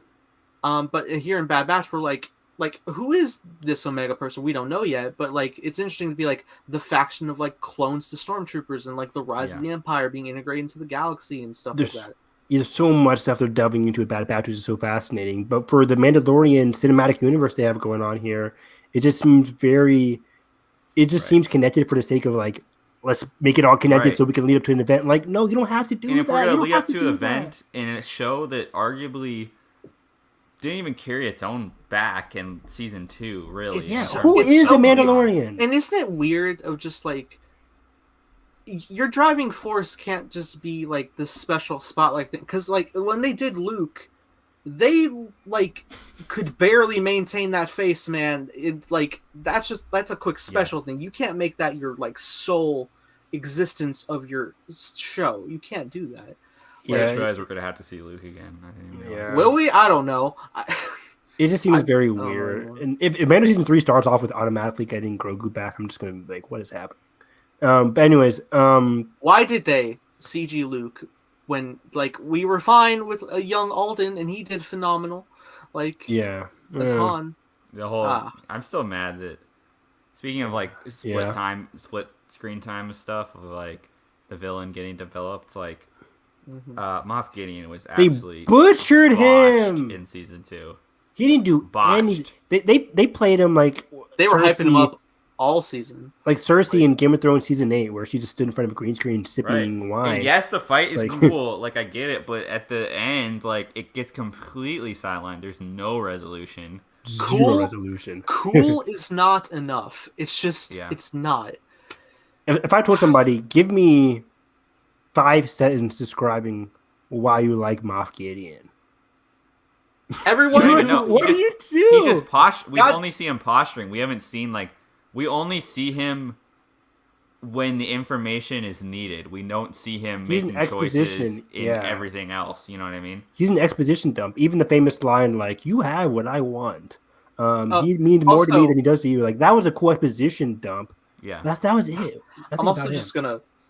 gonna like get angry for a second of just like the asshole fans that aren't fans who are like loving and eating up like all this like fan servicey stuff who like praise at the altar of George, who sucking his dick all the time, Whoa. and who are probably the same people who are fucking ragged on him anyway for the prequels at the time, who are now are just like, yeah, where's the old days, and like the young Luke, my child, like fucking, you're all about George, but like the man himself, who his famous words were like, special effects without a story is a really boring thing, and god damn it if that isn't the encapsulation of season 2 of The Mandalorian. Wow. I'm Wow. upset. I wouldn't go as far as that. I mean, like, there's tons of people who like Mando season 2. Yeah, I get that. there's I mean, good stuff. I'm just saying, I respect people's opinion to like Mando season 2. I just don't like the direction this whole Mandalorian universe seems to be going in. I'm just not excited for Ahsoka. I'm not excited for, I wasn't excited for Rangers of the New Republic, but if they kind of revamp the show into what we're talking about to be all new characters similar to the Bad Batch, except in a Rangers of the New Republic timeline, that could be fascinating. Imagine a show like Bad Batch, except with all new characters for these new Rangers, exploring the timeline that is pretty much unscathed right now. After episode 6, we don't know much, except like especially in terms of the New Republic. All we've gotten is stuff from Leia's perspective in Bloodline, but I would love some New Republic material. It just doesn't have to be about Cara Dune. That was a stupid decision anyways. And Ahsoka just has me worried because of the Rebels connection. That's really all it comes down to for Ahsoka. I could be proven wrong easily for Ahsoka, but it's close ties to an animated series that I love. It's just really hampering my enjoyment. Yeah. But everything else, I say all this stuff, this whole ranting, I'm very excited for casting Andor. I'm excited for The Acolyte. I'm excited for Visions. I'm somewhat excited for Kenobi, even though the rematch of the century thing is bugging me out. I miss him. He's great. He is great. I just gotta think of like what I liked about season 2, Yeah, and no. it's like went back to Him. that first. He's God, great. it opened so strong. So It was such a strong opening. So strong opening. They gave me a fucking IMAX shift in That flashback of the But even- town. But even then, I said at the end of Mando season 2, episode 1, I was like, that Boba Fett tease, guys. I'm not feeling it, dog. I'm not feeling it, dog. I was like, I don't know what they're doing with it. They're like, Evan, he could be cool though in this season. Then he didn't show up till episode 6, right? Yeah. And it's funny because like we seen like chill the first 3 episodes. It's like, all right, cool. The spiders, that was fun. Hey, Frog Lady's cool. Oh hey, Katie looks amazing as Bo-Katan. This is the best translation we've seen. What Ahsoka? Like, Mando season 3 could be really good. I mean, Mandalorian as a whole could be really good if they just focus on Mandalorians. Focus on the Mando and Bo-Katan stuff that was I'm gonna ruptured in the finale. I'm gonna make the Din Djarin cut and just like release a small like limited. What do we season. fucking know about him? Yeah. Well, yeah. But I mean, like, I just mean like the focus of him and his journey. Yeah. I'm just Instead of everybody watching literally watching Luke, they don't know. given the Yeah. spotlight. It's so weird. It's so weird, but We've talked about we talked about that Again, a lot. again. Happy 50th episode. This is why I love this fucking podcast. 'Cause I've really missed Hyperspace Hype because we've been keeping this in for like 5 months now. I haven't been able to talk about all this stuff. That's very true. Yeah, I guess we can dive into just some short High Republic news and teases. I have some news that I didn't really get to tell you guys, but the Kevin Scott was doing that graphic novel, Monsters of Temple Peak. That got changed, so it's not going to be a graphic novel anymore. It's going to be a 4-part IDW comic book series. This year? This year. So it's still coming out this year. He has so much coming out. Because remember, I was so excited about it because they, in Wave 2, they're like this big graphic novel with the new purple lightsaber Jedi. Yeah. Jedi who's not really a Jedi kind of thing. And yeah, in the August solicitations, it was revealed that they were dividing the graphic novel not to be an official graphic novel now, but just a 4-part IDW comic book, which is still going to be pretty cool. Otherwise, though, for High Republic stuff, I've just been reading the comic books. I talked about it off air. I haven't read the latest issues that came out last week or the week before for the IDW or for the Marvel comic book, but I'm liking both of them where they're at right now from my perspective. I'm loving Keith Trennis. She's a great character. I'm loving seeing Vernestra Rowe in the Marvel comic book line. She's from A Test of Courage, which we didn't really review here on this channel so far. But I love Test of Courage. That was really good. Really good pacing, really good characters. Vernestra Rowe and Emery. I think is Emery in the comic book? I think we see him for a little bit. Yeah, we see him briefly. But we have Vernestra Rowe. Well, right? I can't say anything because he's in the latest issue. Yeah, okay, yeah. But Vernestra Rowe and Emery, great characters from Test of Courage who are now in the Marvel comic book timeline, which I love how connected it is. Seamless connections there. Yeah, and it's connectivity that like makes sense and it doesn't overshadow anything, and it just like it aids their development. Okay, never mind. Exactly. Continue. Yeah, you're right. Yeah. So I'm loving that. Vernestra and Emery are great. Vernestra really is one of my favorite Jedi from this. Vernestra, Keeve, and Bell Zettifar are probably my top 3 right now. Yeah, Bell Zettifar is amazing. Even though I'm reading Into the Dark, I really like Wreath Silas. He seems very close to who I am as a person. Just like I like to read a lot. Wreath likes to read a lot. Right. It's like that. Like, man. Like, I just want to like. I want to do what I want to do. Like, I don't know about all this. Like, I don't want to go on an adventure. That's dangerous as hell. Like, I got my Coruscant apartment with my little library card, man. I'm gonna watch the Criterion collection that the Coruscant collection and drink Coruscant wine or whatever. And just chill. I just like Planet brand wine. He's really good so far. There's one. He's drinking that blue stuff from Mandalorian. That blue drink that everybody's drinking. This is like a tiny. In the beginning of the book, the thing I remember about Into Dark so far is like they have like a little going away party in it. Like it makes them seem so human. Of like they actually hang out with their friends and like hey, you're going off on the so and so mission. Like go to the frontier party. Like and I'm like thank God because I'm glad we saw that. So real quick, I'm reading Into the Dark. I can't do a full breakdown of it. I'm only halfway. I'm on page 180 right now. Zoom, Carson, catch up, buddy. I know. But me with the High Republic. I know. It's either I watch Army of the Dead tonight or do some reading. I don't know. I'm gonna catch Army of the Dead tomorrow. I need to read this book. It's too good. I'm halfway through it, guys, and it takes some time to build. It's not the best first act for Claudia's stuff. Like not Into the Dark. Lost Stars and Leia, Princess of Alderaan have my favorite. They do exposition a lot better. Bloodline gets really good towards the middle, towards the end.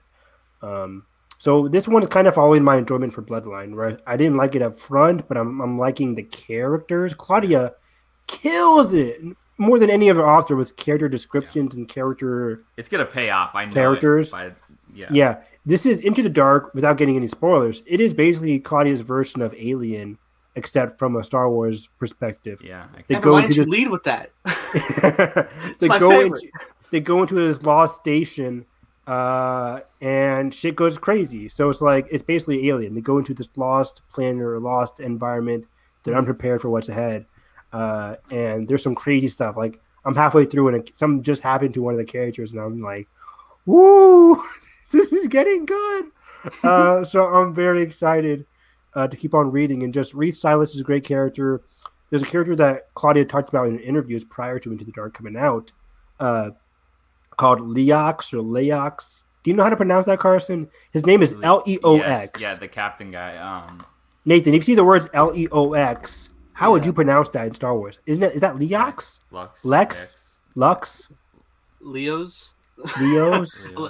Leox? Leo? Maybe it's like French? French-ish? Is it French? Leo? Maybe. Like, Aeon Flux? Wow. I tweeted at Claudia. How do you pronounce that anime or manga Aeon Flux or however it's pronounced? Eon Flux. Yeah. Eon? I think it's Eon. I want to say it's Lux. Like for some reason. I've been saying Lux. Yeah. But anyways, he's a character that Claudia talked about in interviews where she basically just modeled him off of Matthew McConaughey. So I've been really like reading him from the vein of Matthew McConaughey in Star Wars, and from that perspective, he's really cool. And then there's Geode, just the Rock, who's awesome. I can't wait every to get time into you it say more. The Rock, I'm thinking of Dwayne Johnson. Dude, you'll be laughing. Can when you read it. smell what Geode is cooking? Because Evan, I'm right at the part when they all get off on the station and they're like just kind of getting acclimated. And Okay. I'm right where like something gets discovered kind of area. So 40 more pages, Carson, and something good happens. Yeah. It's really good. But yeah, so they're discovering stuff on the ship, on this station that we've seen before. This is a station that we've seen before in the comic books, with Snoke and Kylo Ren. It's the exact same one from it's from the Rise of Kylo Ren, from Charles Soule. That whole like planetarium area. That's in my head. this It's place. so cool because now I like took the visual from the comic and then I like de-aged it, and I'm like, oh. De-aged it. So it's really cool, and now I get why Snoke is Carson's there. brain because has of, the like, Marvel technology. stuff like that. But it's so fascinating. This book is really good so far. I'm liking a lot of the side characters. Claudia kills it with side characters, so I'm liking that.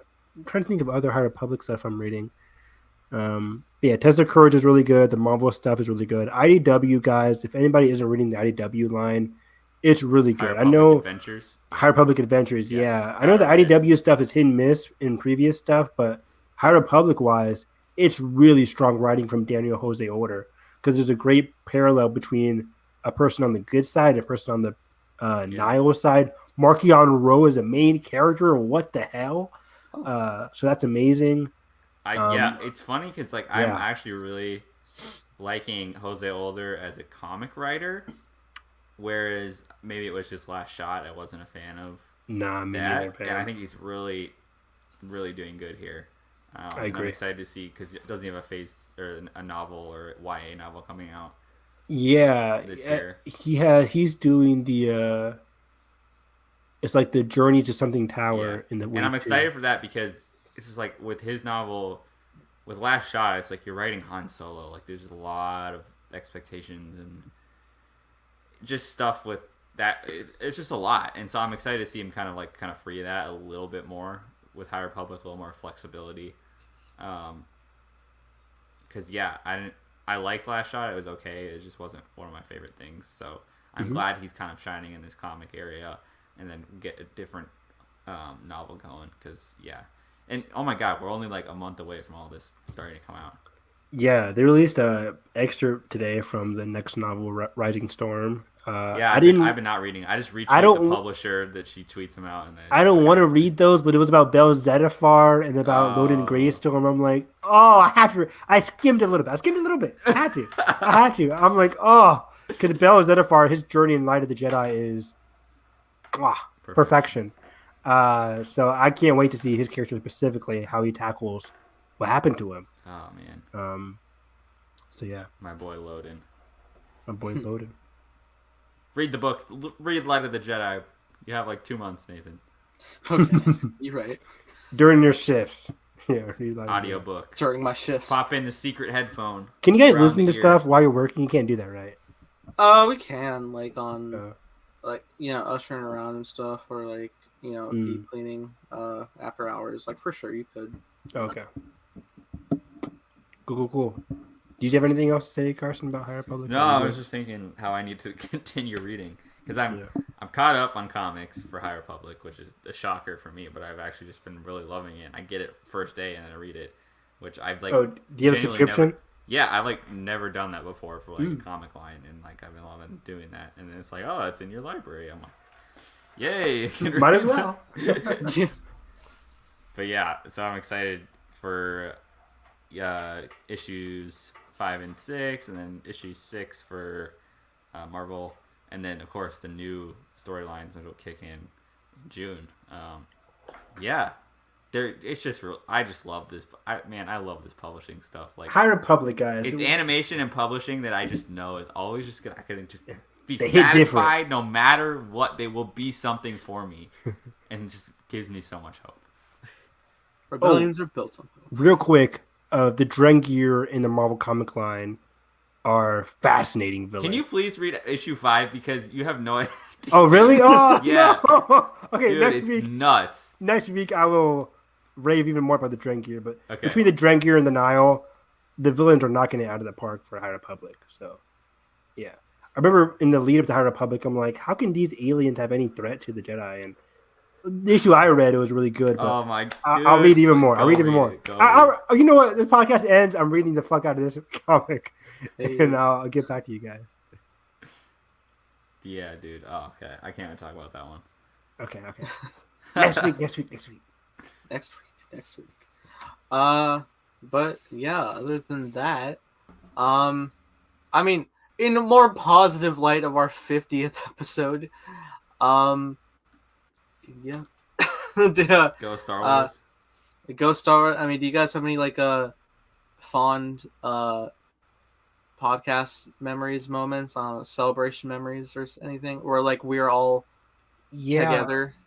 I mean, we had a fantastic time of celebration. There's some news come out today about the hotels and stuff. Just getting us more and more excited. Thank you, Jedi Master Peasy. Thank you so much.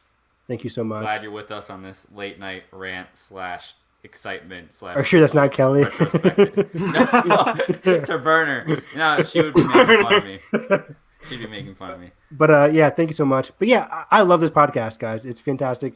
Some memories, like whenever we do those birthday like top 10 things, like for best Kylo Ren moments or whatever we did, best Finn moments, those were very fun. I love doing those. It was George Lucas's birthday last week, I think. We didn't have a podcast, but happy birthday to the maker. He's So 77. that would have been on the day. He's 77. Yeah, which is He's amazing. 1977. He's 19. That's so cool. Let's go. He's the best. But yeah, so I can't wait to meet you guys again next year for it's gonna Anaheim. That's going to be incredible. Yeah, We gotta plan the hotel. Yeah, we'll plan the hotel, and we won't have to be. We're excited because we're not hopefully because Chicago you have to Uber like absolutely everywhere. Obviously, California is huge too, but if we can secure the hotel, we can be right across the street from the convention center, and so we won't be paying $27 just to get to the convention. In Chicago, we walked God. once. We walked once some blocks down to Shake Shack, and then we were like, no. Yeah, Never again. Yeah. Uber back. And we're also full, so we're like, oh, and it's cold out. That was And my idiot Florida self only has shorts. So I was Yes. We're sitting, and then, god damn it, it starts snowing. and the Mandalorian was the funniest thing because Evan was there and we got our spot in line, and then we show up and I'm start beefing with the lady behind us because we're all going to the same place and there's plenty of room, no assigned seats, and she's telling me that I didn't earn my keep to sit here. And I'm like, there's no assigned seats. We all have tickets. Yeah. Literally, Anyways, it would that be was one thing hilarious. if we didn't and it was just like first come, first serve, but Yeah. we all are going. Like, I get that you've been standing in line. They ain't even sit anywhere near us. Strategically, you kind of failed. So, like, Right? anyways. But yeah, I remember just canceling my flight and just wanting to stay at Celebration forever and just do that. So I'm excited. God, 2022. I remember. Apparently, we were staying at like one of the most haunted hotels in the That's country, right. and I was like, "I want to do an investigation," but we were too exhausted to care. Yeah, and we all dude, fell asleep. I'm gonna like train. Well, I'm just gonna like train for next celebration. Like because it just kills you, dude. Like there's no way. Like you gotta train your sleep schedule. I know it's like I know it's easier wise for us, like trip wise, that Reed Pop has lotteries, but damn.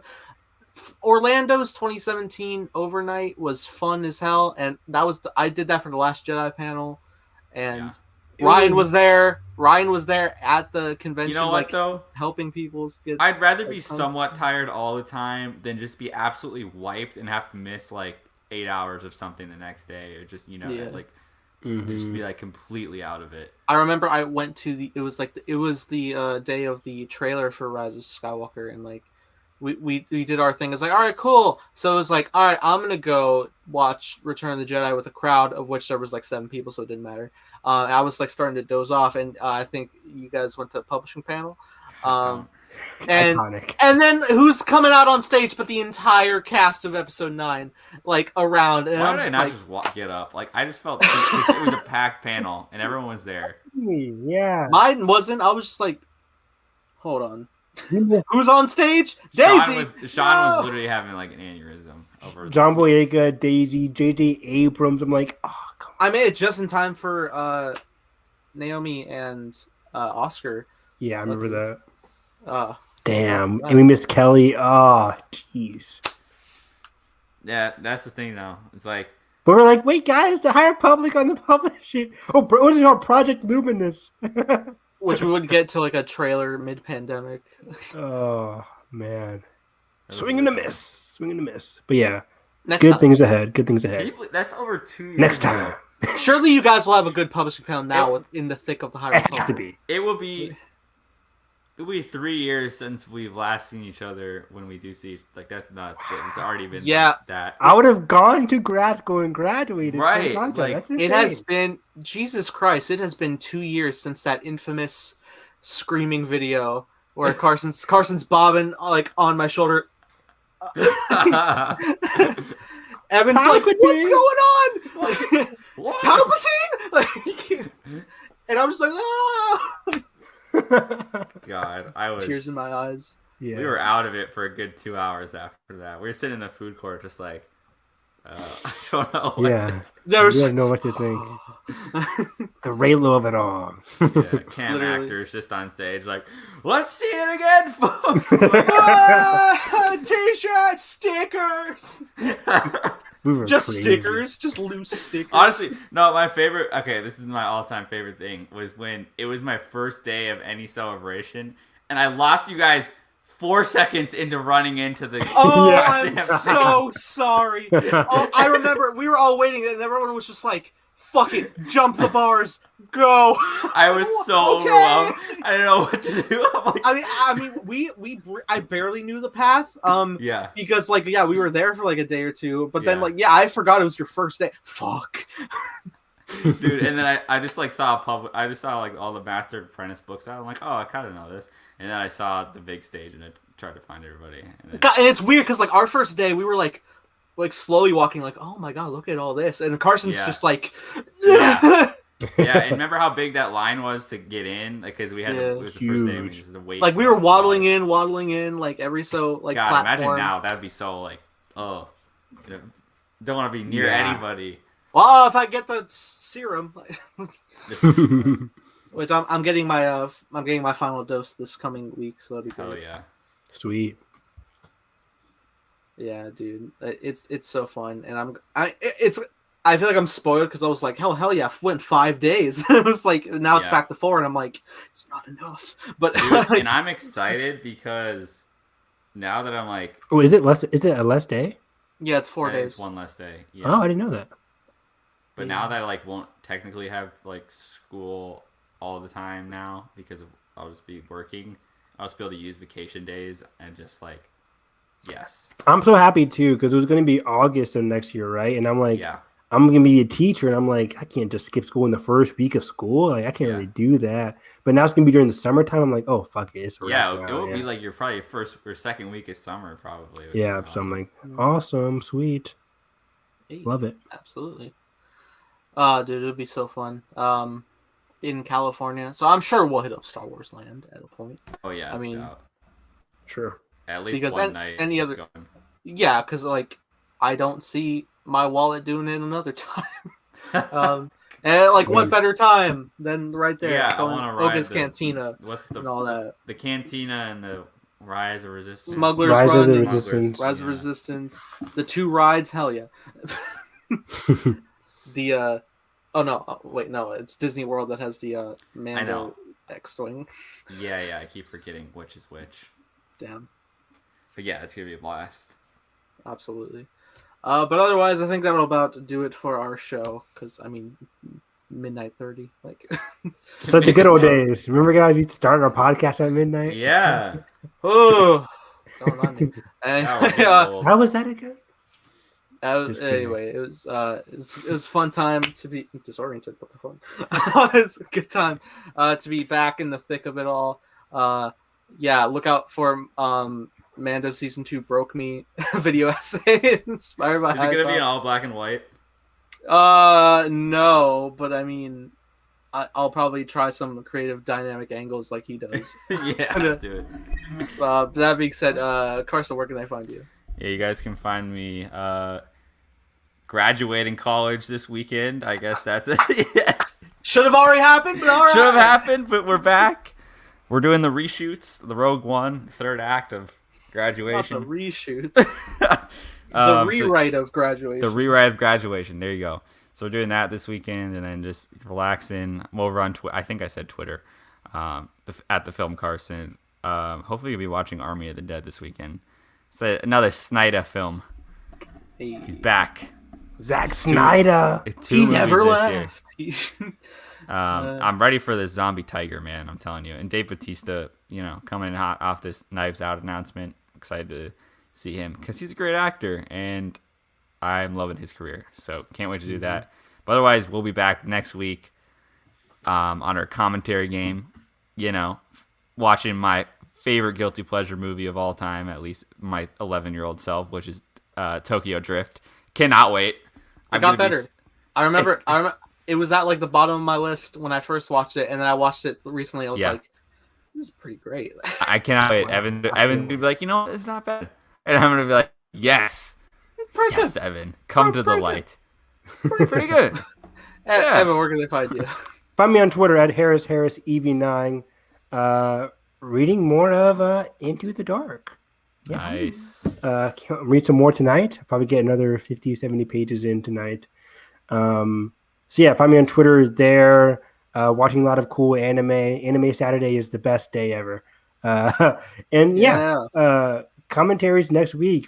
Tokyo Drift and Fast 4, whatever it's called. Fast and Furious. Fast and Furious. Drop No the. Yeah, there's no thought. What a horrible title decision. Terrible. Anyways. Terrible.